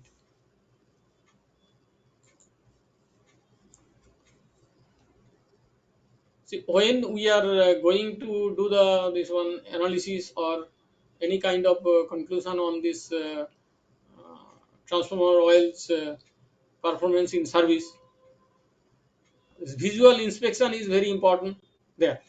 Even it has been incorporated in standard. There are IEC and ST, this standards are there that visual inspection gives some good information. So generally, a new transformer oil is either colorless or pale yellow, and with the aging, it becomes yellow. Then from yellow, it goes to bright yellow. Then turns to amber, then brown, then dark brown, and then finally it becomes black on prolonged degradation. So then this that brown, dark brown, black, and prolonged degradation. These are all very poor state of a liquid dielectrics, and which cannot be used. So like that it is being concluded. So this is a very qualitative method, even though it is in practice. But we can use UV visible spectroscopy, photometric measurements, where we can have more quantitative analysis. Here, figure 13, represents this absorption spectra of the samples within that range of 285 to 350 nm. So this we can see here that absorption is ranging from 0.55 to 0.05. So this all the samples lying in very narrow range of absorption, and from this figure we can see that that S1 is having the highest, the maximum absorbance, that is the natural ester, and the S3 sample S3 with blended Na to MO ratio is 3:1. That was the least one, and the order was found like that, from increasing to decreasing order: S1, S5, S4, S2, and S3 at 315 nm. So that we have to, that figure 13 we have to consider as the reference spectra. Now with respect to that, now this is the spectra of this laboratory oxidized samples. Here first observation is that there we have seen all the spectra that absorbance was within 0.55, but here we can see this absorption has gone more than 2.5 unit. So light absorption absorbance has been increased. This indicates that uh, huge decay has been taken place, degradation of oil has been taken place. Due to that, lot of ionic compounds, other compounds has been generated, and which started absorbing light, started which was giving some color, and then the light is being absorbed. So here from this we can see that among these 10 samples, which one has degraded in maximum in this laboratory aging, that we can see, that is S6, that NE-base NF nanofluid was the having the maximum decay products, and whereas the MO based NF has the least decay. Now we can also calculate percentage wise also this to properly classify this status of this degradation, or how this has been taken place, and which one is good, which one is bad in terms of oxidation stability. So we can see, for example, S2, if we see, that is S2, here it is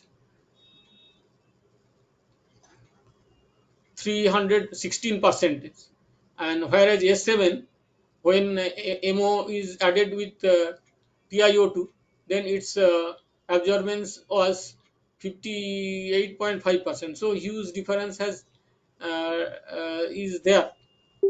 So reduction, that degradation was huge, strongly controlled in case of addition MO by addition of TiO2 nanopowder.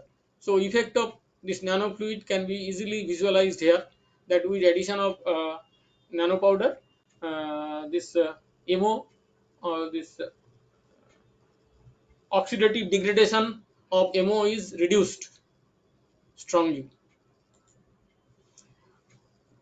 This measurement of breakdown, electrical breakdown, which is called ACBDB, this is also another important parameter, where this the lowest this voltage what that a oil can withstand. So this BDB generally this IEC 60156 that 6 time we do measurements and then take the average. But this is actually in practice people find that it is not adequate and then precise to estimate the competence and dependability of the transformer. Because in actual cases, though it is found this BDB is acceptable, but accidents are happening. So we need to take help of statistical analysis. In this purpose, for BDB statistical analysis, two methods are widely used. That is variable distribution method and normal distribution method. And in this study, I have used this variable probability distribution, where two parameters has been calculated. That is shape value and scale value. So this here in this table we can see these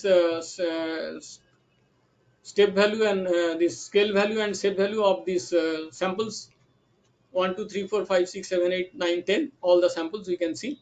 From here we see that the S8 uh, S8 where this see S8 is corresponding to S3.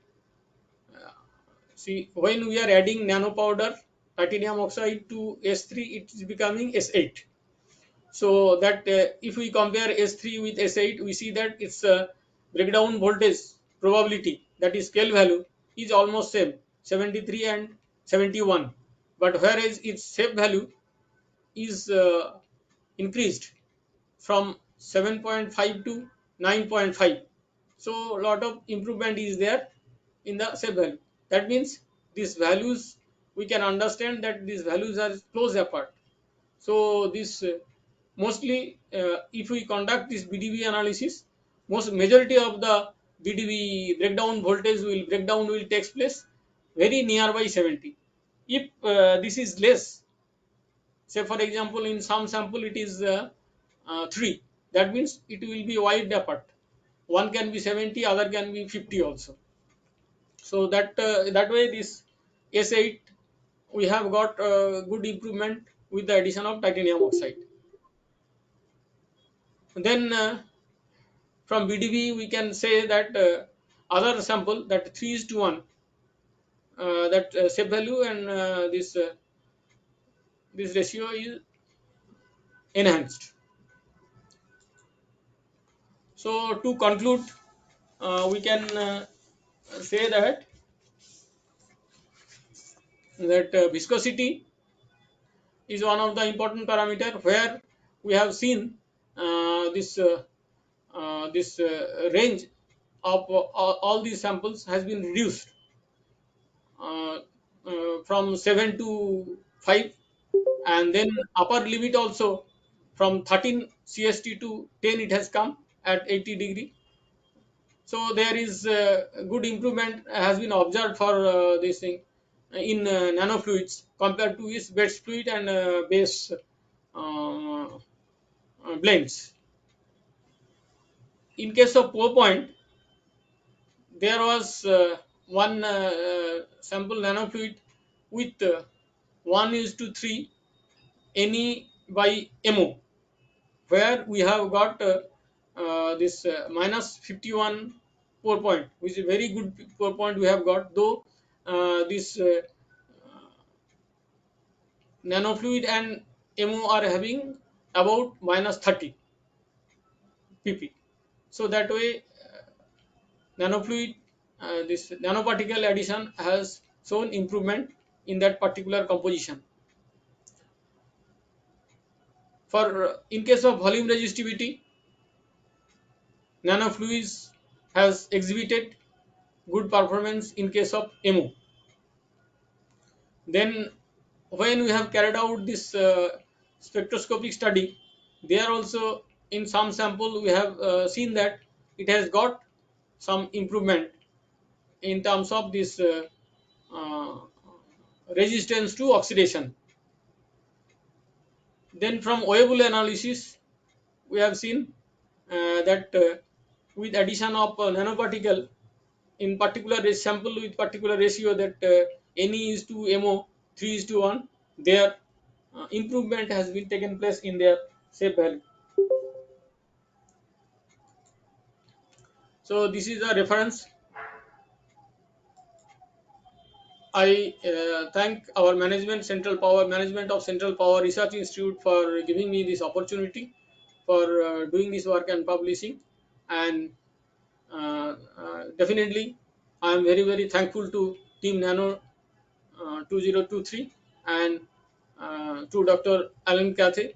Continuously, his support was there, and even now also I had some issues with the computer. Then he was called me and then get me connected.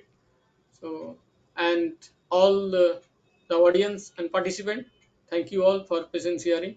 And I'm sorry for this one for some delay in my this thing connecting.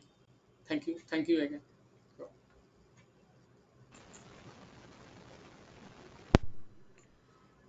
Thank you, Dr. Prabhat Kumar Maiti, for your presence and presentation. Does anyone having any queries?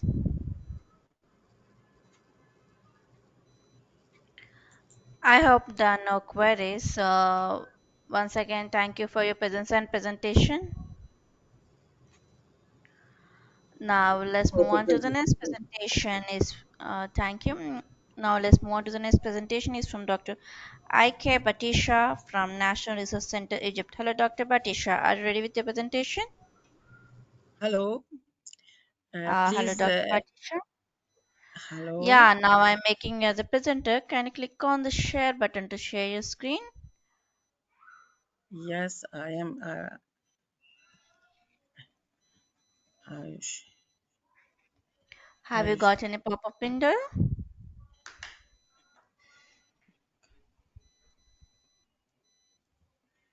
now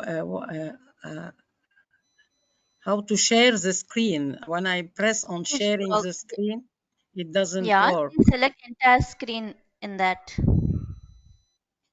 After Uh, clicking the I s- share, select a tab to share. the last option, you'll get the three Which also share system audio or what? system, the whole system, the entire screen. Yes. En- Entire screen. Yeah, Okay.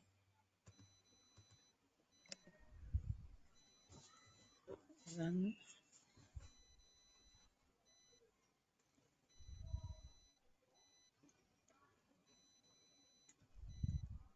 it doesn't work.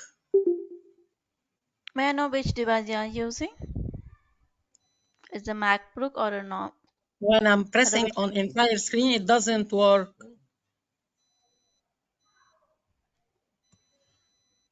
may I know which device you are using, Mac or a Windows? Windows. It will be you selected. Can you please select entire screen? Once you leave the session and rejoin again, I think it will be work in that case.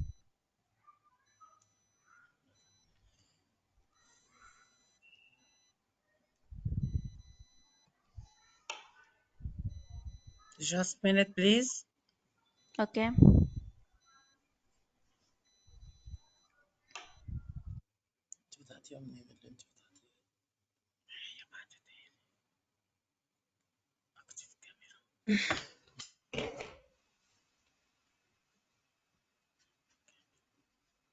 share my screen. share أيوة من هنا.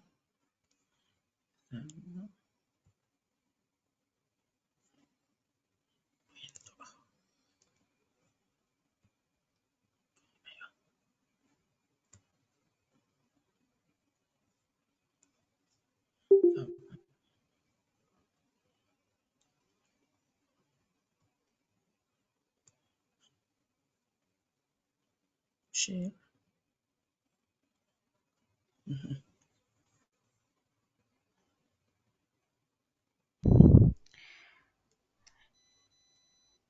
Yes.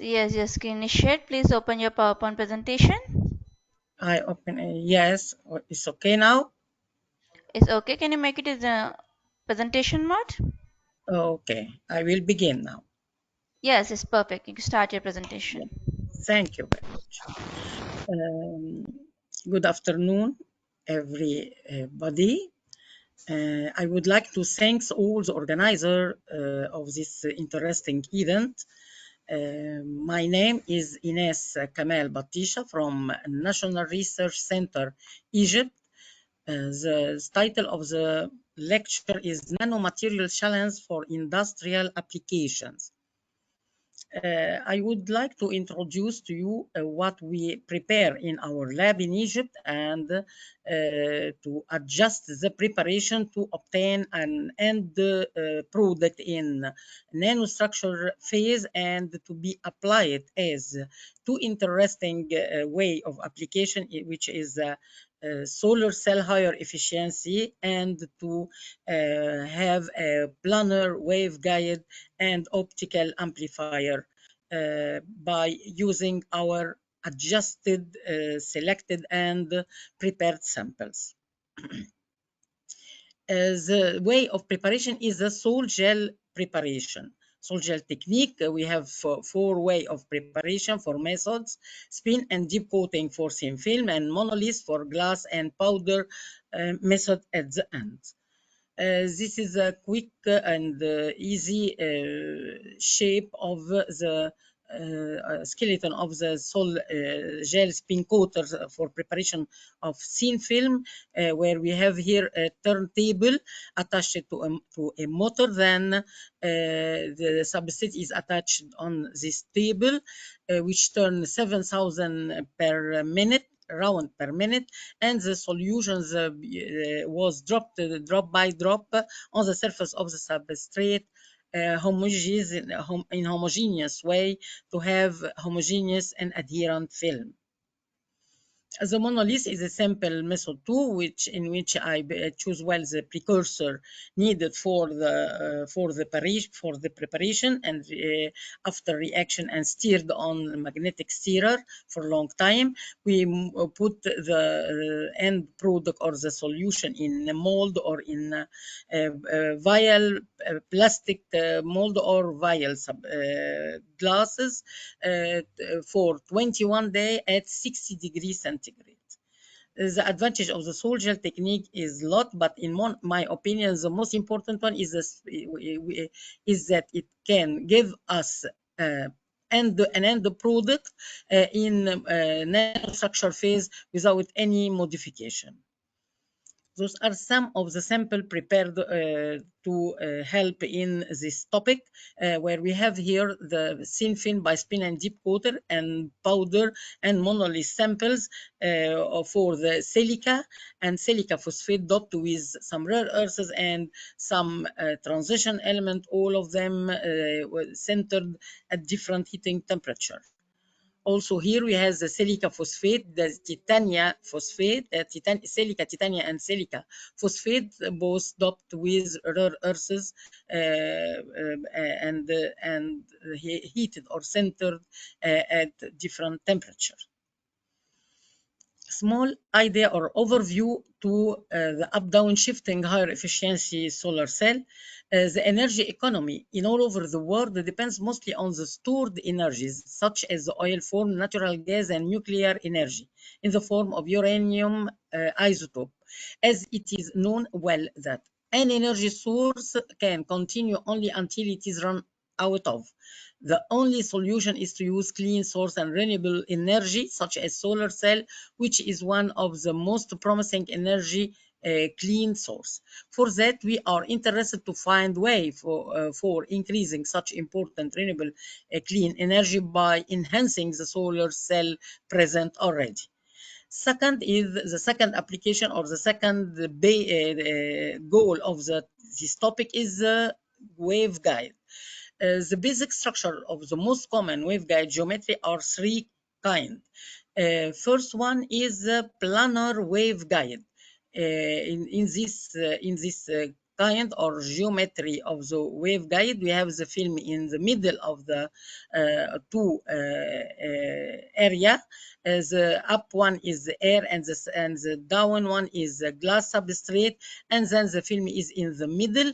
To obtain the total internal reflection in this film, this middle region or film should have the higher refractive index more than bigger than the upper and the lower region. The second geometry is a channel waveguide in which a groove inside the substrate was done computerized, and the film was deposited in this rectangular in the middle. Then the air is upper area, and the glass substrate is surrounded the film from three region. Then by this way also I can obtain a total internal reflection where the film always has the higher refractive index. In the cylindrical of the optical fiber, we have in the middle cylindrical channel waveguide and a cladding surrounding it with lower refractive index too. Here we have an experimental work done by exciting the film of the silica phosphate doped with 0.5 mole% of erbium, exciting it by argon laser, and we obtained this line in the middle of the waveguide needed. To can have an output or to have an useful application from the material, we should first of all we should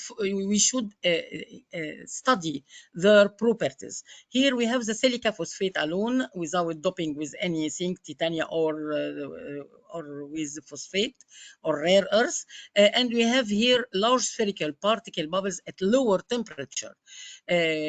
Distributed over the bulk gel and large interstitial void. If you can see in between, it have large interstitial void. By increasing the temperature up to 1100 degrees centigrade, this monolith sample has a very smooth and very compact surface. The thin film is completely different, while the smooth surface we can obtain it at lower temperature than in case of the monolith, maybe beginning from 300 degrees centigrade. The roughness and coarse scale are comparatively low in thin film samples than in the case of monolith. Here we have the scanning field emission scanning electron microscope of the silica titania, and the cross section of the film is to have or to know the film thickness and the value of the film thickness, which help or play a very interesting role in the waveguide application. And here we have at higher temperature 900 degree, here we have 300 degree samples, 500 degree, and here 900 degree. We can see that the film is very smooth. The field emission also of doping the material with holmium and ytterbium. We have here irregular particle shapes were obtained. They were nearly tetragonal in nature, containing some large grains that tends to form large agglomeration. And at higher temperature, the film is very smooth and very homogeneous in shape. For the cross section of this film, we obtained a very high thickness equal to about 1.2 micrometer, which is a very good thickness to use it in our applications. The energy dispersion X-ray, dispersive X-ray diffraction, we have the high purity sample well observed from this measurement, where the spectrum showed that the main element is oxygen, SiTi, and low amount of holmium ion were present. This indicates good sample formation absent of any impurity. the X-ray diffraction of the silica titania inform us that at a higher temperature and higher concentration of holmium, we obtained rutile and silica phases, two phases, and the transmittance are very high. This means that the samples are have high transparency, which also needed in our application.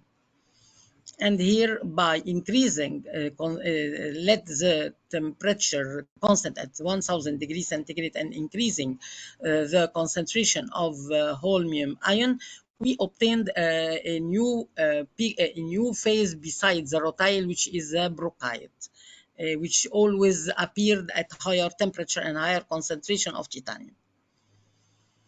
For the silica phosphate, we have also the X-ray and the transmitter. The transmitter is very high, and the X-ray had three by doping the the silica with phosphate to help in increasing the solubility of rare earths, which increase the refractive index needed in our application. By this way, and by doping with different concentration and at the different temperature, we obtain three crystalline phases: rhombohedra silica phosphate phase. The second is hexagonal silica phosphate, and monoclinic at the end, monoclinic phase. The refractive index increases by increasing the concentration of the phosphate, which imply well that by increasing the phosphate concentration, we can obtain an increase in the refractive index and increasing in the due to the increasing in the solubility of the refractive index doping this material. And these are the high resolution scanning electron microscope at three different temperature: 60 degrees, 60, 500, and 900 degrees centigrade. And here we have the cross section, which implies that the value of the thickness is about bigger than 1.5, and at constant wavelength the refractive index is about 1.7. The obtained data confirms the possibility of planar waveguide application successfully prepared and allowing the low loss system waveguide fabrication, which is the goal of our lecture and our work. And here's the transmission electron microscope of the same samples at a different temperature and different concentration, and we obtain at higher temperature and higher concentration a crystalline, well crystalline phase. To assess and to understand how we will or how to benefit from these sample and their properties, we should study the photoluminescence for deciding the efficiency or the higher efficiency acting when deposited our films on the top of the solar cell, silicon solar cell, for example, used here, and to find the application of the waveguide for industrial application. Then we will see now the photoluminescence results. First, we have for the solar cell higher efficiency, I should have up and down conversion emission. By exciting the samples, the silica titania by laser diode at 808 nanometer excitation source, I obtained an up conversion emission clear in the visible at all these sample, and it increased by increasing the emission intensity, increased by increasing the concentration of the whole. Also here is for the thin film. The last one was for the monolith sample, the emission of the up conversion emission of the silica titania in monolith sample. Here is for the thin film, and we can see also that the emission increased by increasing the ytterbium, or here we co-doped the film because the film is less than the monolith, and maybe we can obtain some few or small amount of up conversion emission here. To increase it, we decided to co-dopt it with ytterbium ion, which work as a sensitizer to increase the emission of the sample. Now I'm succeeded in obtaining the up conversion emission, and here we have the down conversion emission, which is by exciting the sample with 450 nanometer argon laser. By this way I obtained the higher emission from 450 up to 800, and for the three different degree of heating. And here we have the energy level diagram of the holmium ytterbium Bardzicki diagram and possible transition pathway under this 450 nanometer excitation at argon laser. And here we moved to the up conversion emission of the silica phosphate. Now we have the silica phosphate doped with 0.5 and 1 ytterbium, zero point 0.5 and 1.5 mole percent of ytterbium excited by laser diode 2, and we obtained this emission. Then the up conversion emission is present. For higher efficiency solar cell, what we need is the preparation of the film to should have a high transparency at lower concentration of holmium ytterbium ion, and limited clustering effect could lead to the possibility of fabrication down conversion and up conversion devices. For that purpose, we try to submit the prepared sample on the front of silicon solar cell to improve the efficiency of this silicon solar cell present already. We study the effect of the solar cell before and after the deposition of the silica phosphate co-doped with 0.5 mole percent of holmium and 0.5 mole percent of ytterbium ion of its surface. The efficiency of the solar cell increased from 16.8 up to 19.1% using the following equations. Then we can apply well this way of preparation in the to increase the efficiency of the solar cell present already.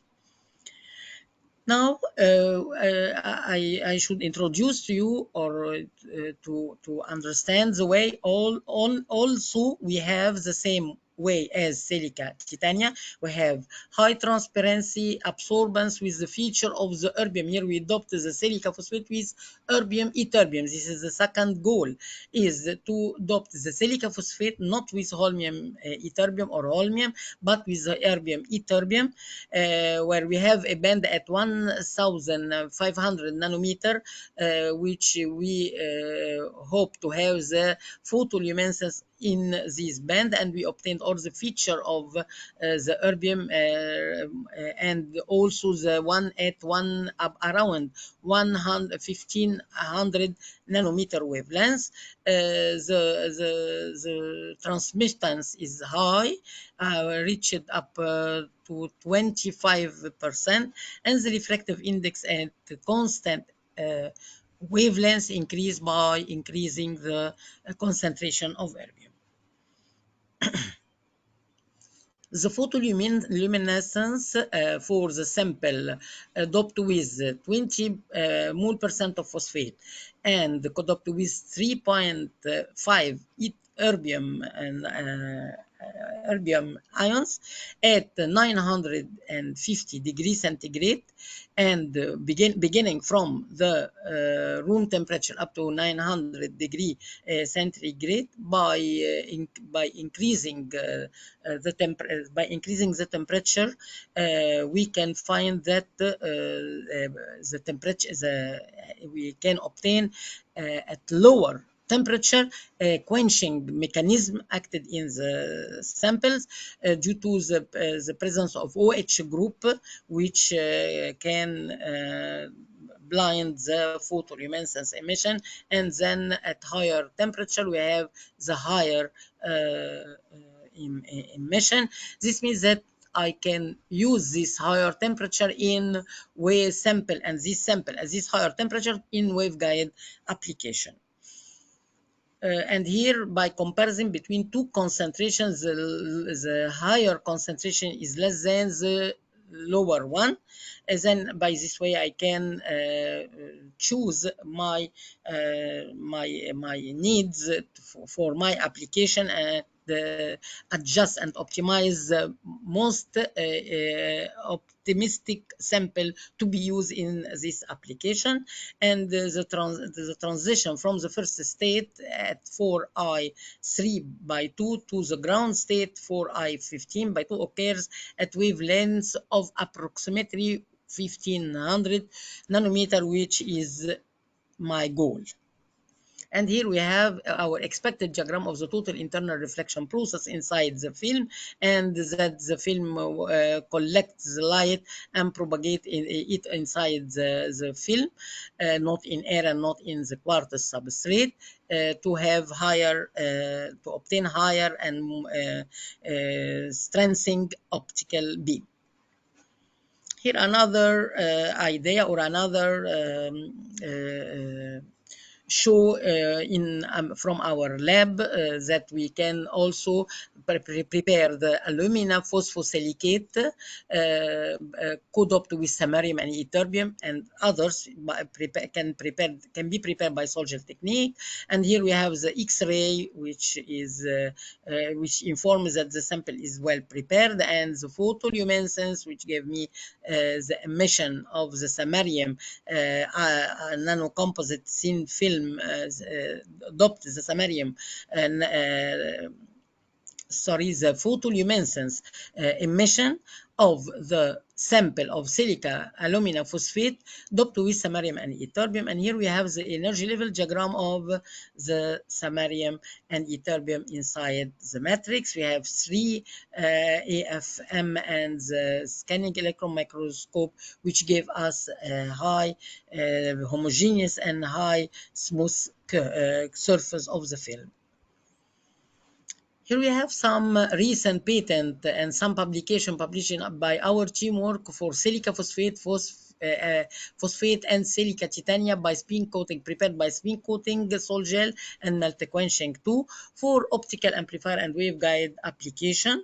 This one is a reprint patent, and this one is accepted for publication only and not finished yet. And those are all publication, the recent application only, but because it have another old published in this field by our team, but those are the new from 2020 up to 2023. At the end, I would like to thanks all my foreign partners from Italy, France, Sweden, and India, where I had projects with all this country. And also I would like to thank Egypt for her STDF basic project, which gave us a very high fund for preparing and continue our work.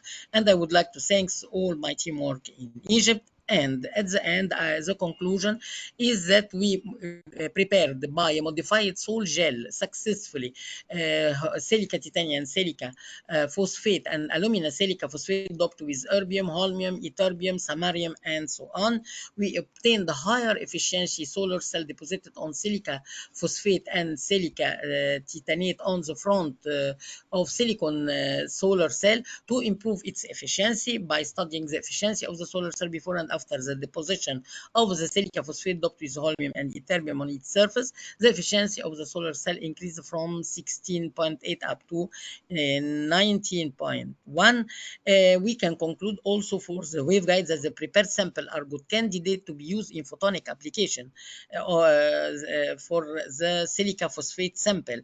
Photonic applications such as we can conclude that our sample is a good candidate for photonic applications such as solar cell higher efficiency and planar waveguide using the silica phosphate and silica titania.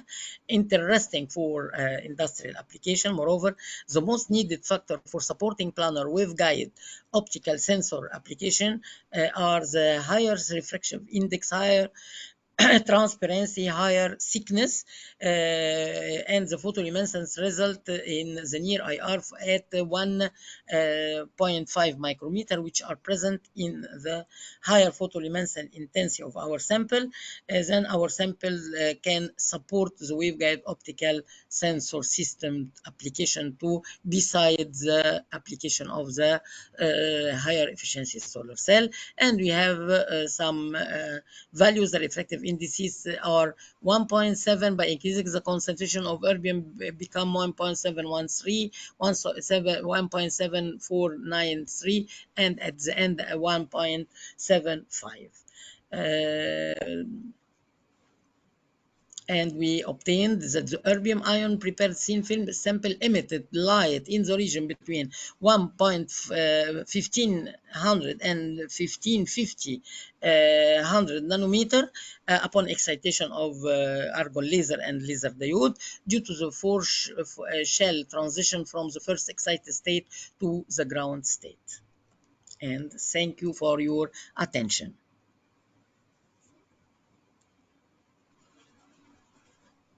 Thank you, Dr. Ainas, for your presence and presentation. Does anyone having any queries?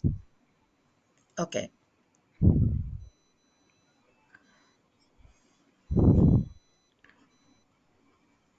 I hope there are no queries. Once again, thank you, Dr. Ainas Patisha, for your presence and presentation. Thank you very much. Now, let's move on to the next presentation. Is from Dr. Farida Amrosh from University of Lancaster, United Kingdom. Hello, Dr. Farida. Are you ready with your presentation? Can you please unmute yourself? Hello, Dr. Farida. Can you please unmute yourself? Hello, Kathy. So I'm available for the presentation. However, I Okay, now cannot. I'm making you as a presenter. Now you will be able to share your Thank you very slides. much. I have made you as a presenter. Kindly click on the share button to share your screen, please. Thank you.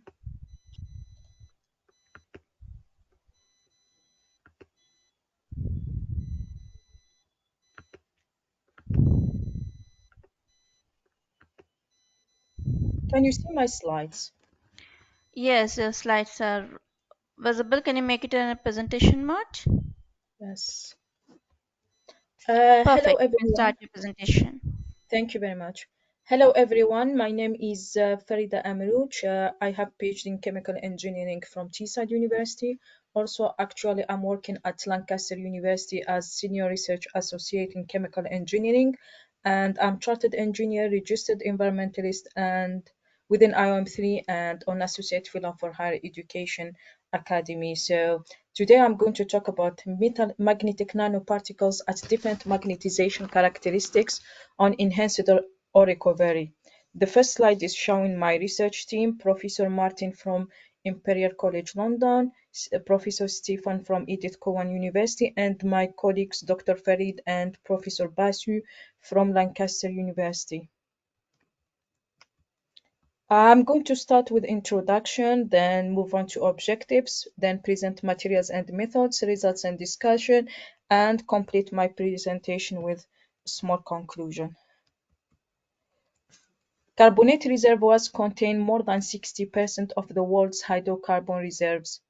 Several conventional techniques have been implemented. For example, hydraulic fracturing, however, they are not environmentally friendly because they involve many chemicals and they are expensive. Seawater and nanoparticles proved to have a great impact on oil production, and they are environmentally friendly and not expensive, the opposite of the conventional ones. Magnets also proved to have a great impact. I meant by magnets, magnetic field have a great impact on physiochemical properties presented by contact angle, surface charge or zeta potential, pH, and surface tension, and increase oil production. So it's an alternative, cleaner, free energy because it can be magnets can be installed permanently. So our question is, does combining seawater with nanoparticles and magnets increase oil production further? Because they prove to increase oil production separately. So combining them will increase it further. The research objectives are to cover previous research gaps presented by most of the previous research carried out only on sandstone, no detailed laboratory experiments, no proposed field application, lack of understanding mechanisms. Also, they used high concentration of nanoparticles. The materials used is presented in this table 1. So Austin chalk provided by Texas Corporate Industries, Texas, iron oxide nanoparticles, alumina, and decane, which is one single component of the crude oil, stearic acid, and toluene for cleaning. Stearic acid is used to make the surface hydrophobic, and propanol 2 is to improve the suspension of nanoparticles. In this research, I used lower concentrations compared to previous literature review. I was able to reduce the concentration of iron oxide 40 times and alumina 5 times, which means less cost and less damage to the reservoir. The methodology used in the lab for core preparation and core flooding is presented in the screen. So first, samples were received, then drilled and trimmed for specific length, which is 7 centimeter, and cleaning samples for 48 hours using a toluene. It's toxic and flammable, so it has to be in fume cupboard. And after that, samples were dried. The same, use fume cupboard always. Then measure the dry weight and diameter and length. Take the average volume, means each one is 3 measurements were taken, and also the samples were saturated 100% using deionized water. After that, wet weight was measured and samples were quickly introduced to core flooding to avoid the introduction of air. The saturation is mainly This stage of saturation is mainly used to remove the air presence in the core pores. Then porosity and pore volume. After introducing those parameters as input, then porosity and pore volume were displayed in the ventricle flooding equipment. However, they can be calculated manually as well. Then deionized water was injected to define the absolute permeability to water, and model oil also was injected, presented by stearic acid. 0.1 molar concentration of stearic acid mixed in 1 liter of deionized water. Then measure the water saturation. Samples were then aged for 40 weeks in oven under 40 degrees Celsius. After that, the samples were introduced to amode cell to assess the effect on the oil production, either in presence of or in absence of nanoparticles, in the presence and absence of the magnetic field. This table presents the core properties after the core flooding. So diameter, length were measured before the saturation, as shown in the procedure. Dry weight as well. Pore volume after the saturation. Porosity and absolute permeability and initial water saturation. The first samples are for alumina, imbibed by deionized water, and 0.1 weight percentage of in the presence of magnets. And the second one, just the same procedure, just deionized water was replaced by seawater. Similarly for core 7 and core 8, the same procedure and using a different nanoparticles, which is iron oxide, known by the supermagnetic characteristics. This is the simple design presented in the lab. So this is the amode cell, and this is simple chip design using the dog food can and surrounded by 27 magnets. Sometimes This is 3,000 Gauss for each one times 27, or another cap using 6,000 Gauss times 27 to know the total magnetic field strength. Similarly, the same design was implemented for contact angle measurement. And this is the schematic of the design in terms of distance. And the core, this is the Austin chalk, should be inclined to allow better imbibition of the water, so water can enter this side. If I put it vertically, so I will stop the imbibing, and the production, oil production, is from the upper side. So spontaneous imbibition means no pressure was introduced, just natural pressure, atmospheric pressure. So this is the schematic, or like for how to prepare pellets in the lab using the hydraulic press equipment. The first one, the samples after production, with or without production, were dried, then crushed, then sieved using American Petroleum Institute sieve, and this is the size. Just 1 gram of powder was used, and inside there is a cap here and a pressure, like you push with here and you control the pressure. And I put the timer for 3 minutes, which is 2 minutes and a half, which is 150 seconds. And the pellets, this is the pellets how they look, and they were placed in drop shape analyzer to define the contact angle.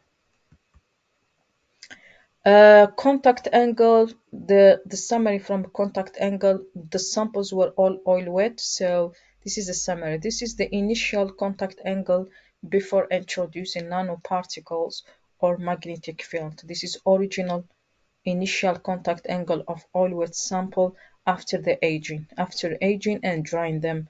So using nanoparticles, using alumina either mixed in ionized water or seawater, the contact angle was 55.3 and 55.7, which is very good, means it's water wet, because oil wet is from 90 to 180. Neutral, it is 90 degrees, and from 0 to 90 is water wet. However, they were classified strongly water wet, strongly weakly water wet, strongly water wet, neutral, and weakly oil wet, and strongly oil wet. So for iron oxide mixed in ionized water and seawater showed more reduction in contact angle, and this reduction was obvious when the nanoparticles were mixed in ionized water for better suspension, because nanoparticles precipitate when they are mixed in seawater, and this is the objective of adding magnetic field, is to improve the suspension and make the attraction between nanoparticles, instead of interaction, is repulsion forces. So the iron oxide nanoparticles are efficient in altering wettability of oil wet carbonate rock to water wet in presence of magnets from 130 to 37, and for ionized water, and 45.5 for seawater. This is understandable given their magnetized nature or characteristic.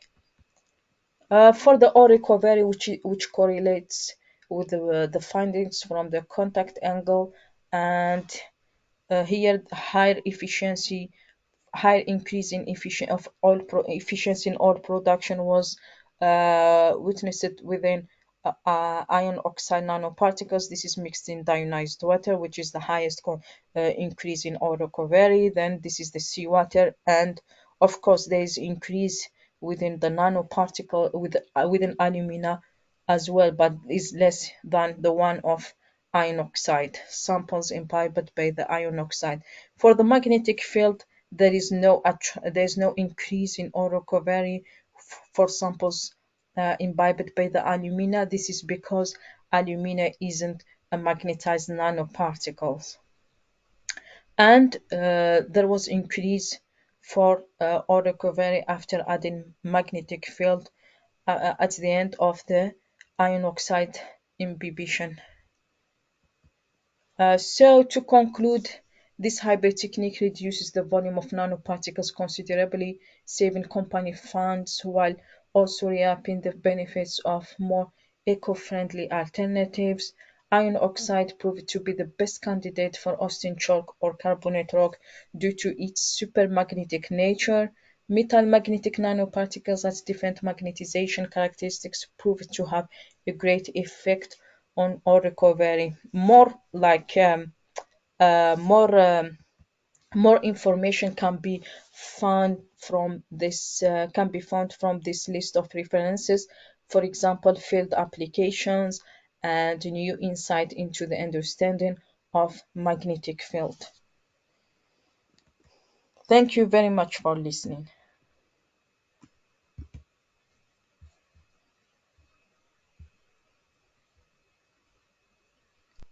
Thank you, Dr. Farida, for the presence and presentation. Does anyone having any queries?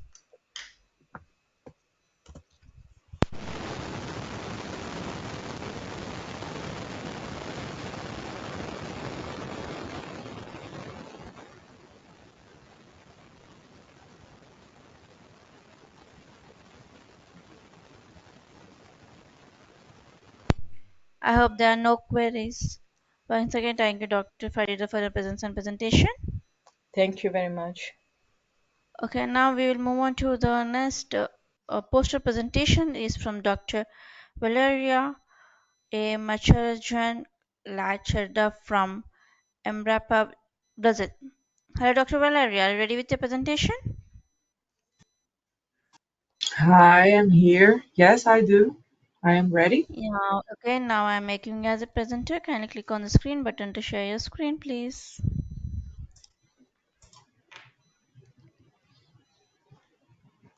It's okay.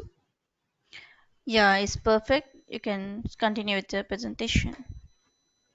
So, hi everyone. Thank you so much for this time right now. Kindly want to show a little bit for my work. So, I work in like a postdoc in Brava for Brazil. And today I'm going to present the CXTL system for quick decode synthetic experience. So, sorry. Okay. So I'm in this work, in this talk today, I'm going to do a brief introduction from spider silks and TXL systems. My objective in this work, the material and methods, the results from the speedruns that I got it, and my conclusion. So, why working with spider silks? We need to know about a little bit about the spider silks.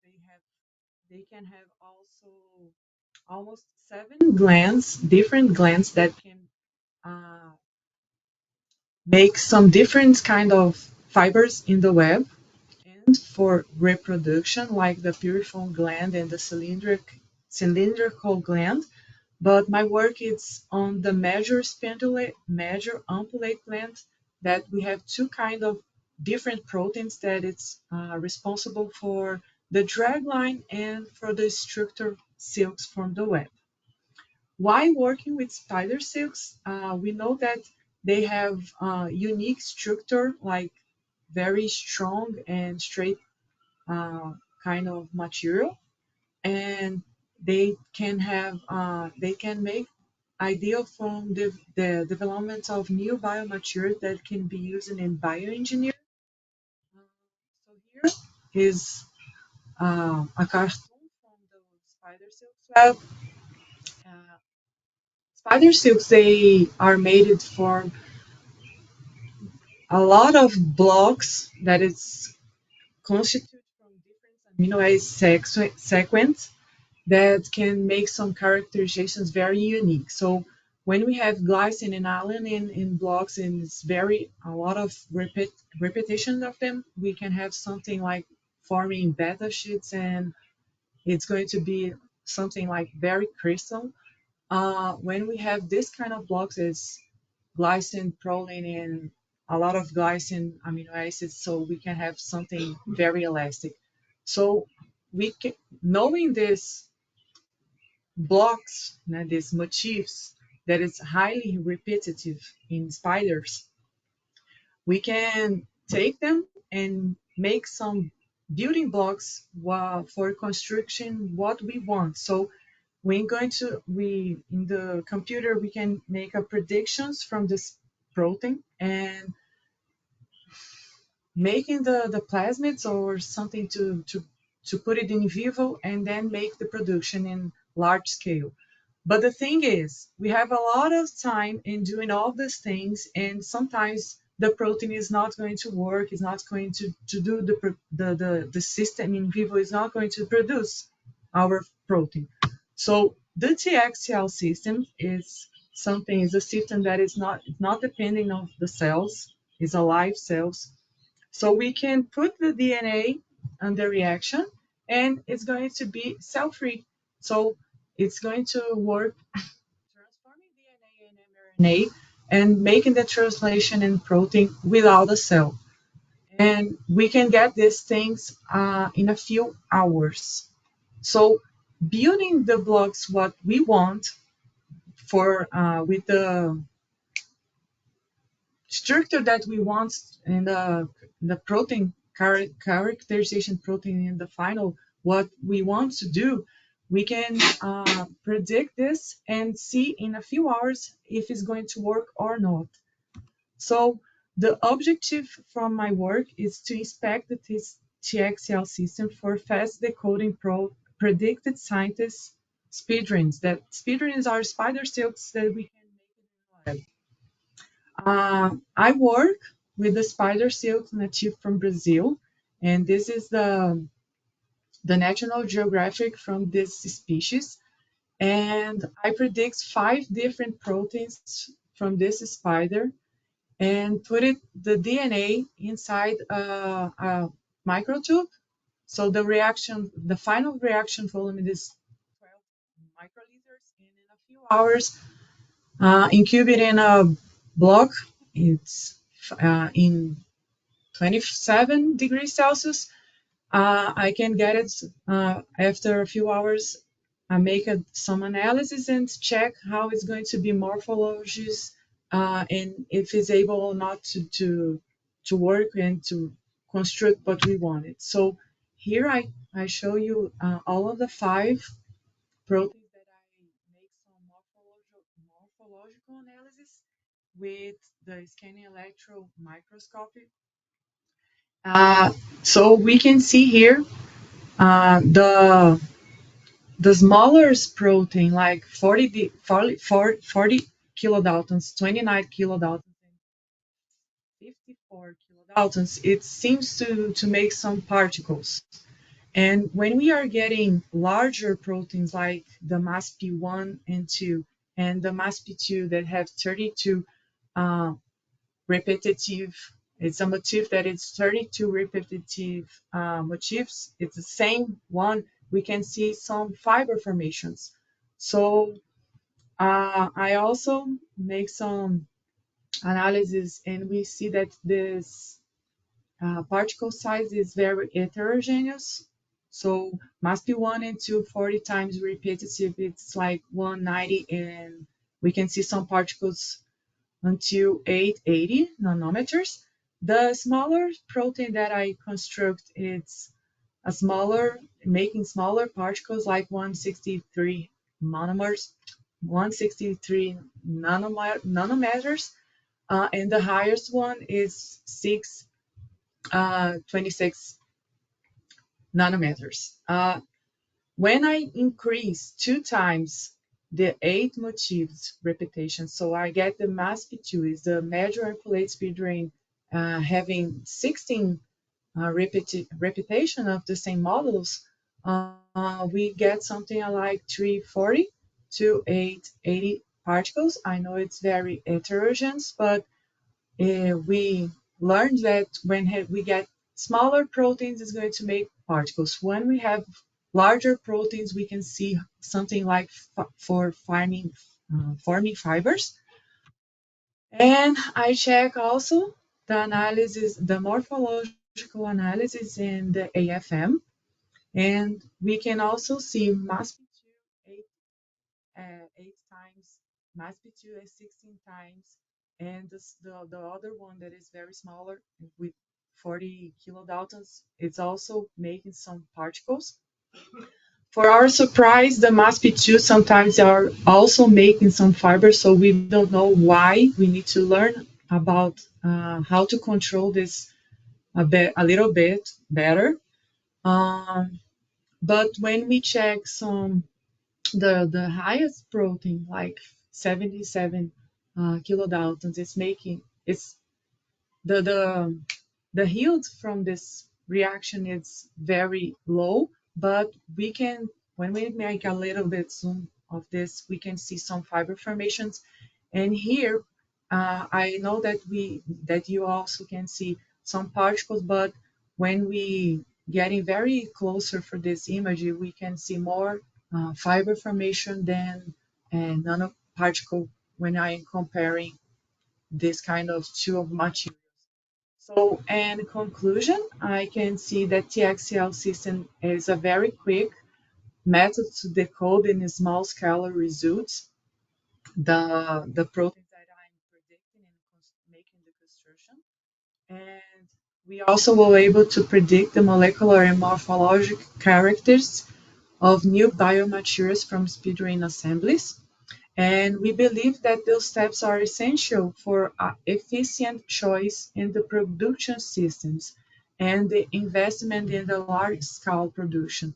So if I know which kind of material that is going to be able to produce, I can make the next step, sorry, and making this larger scale productions. So I want to say thank you for everyone. If somebody have any questions, I will be very glad to answer. Thank you so much.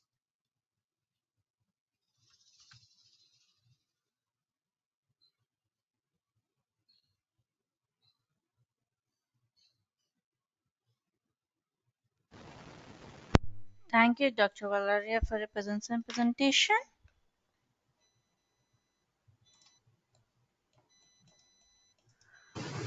Does anyone having any queries?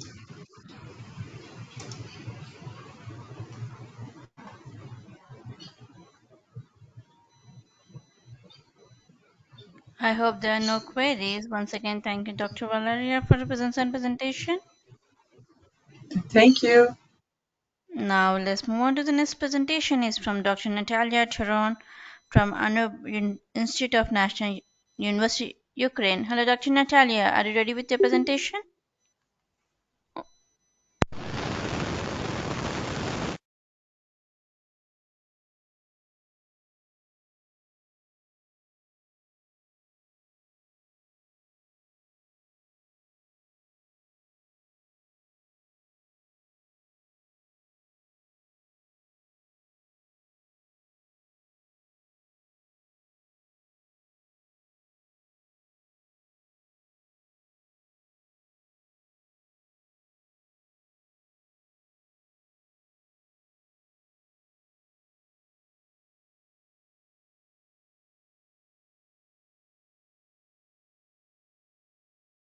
Hello, everyone. Let's wait a few more minutes to join the speakers.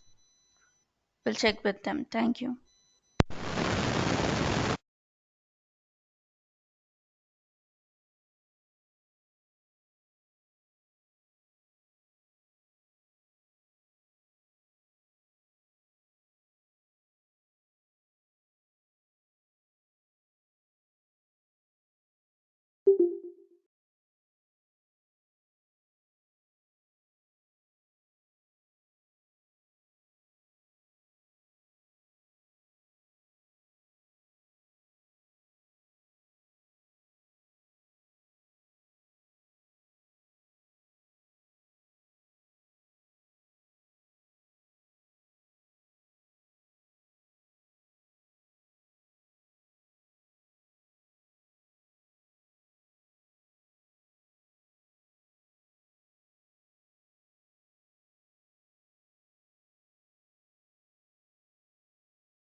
This conference will now be recorded.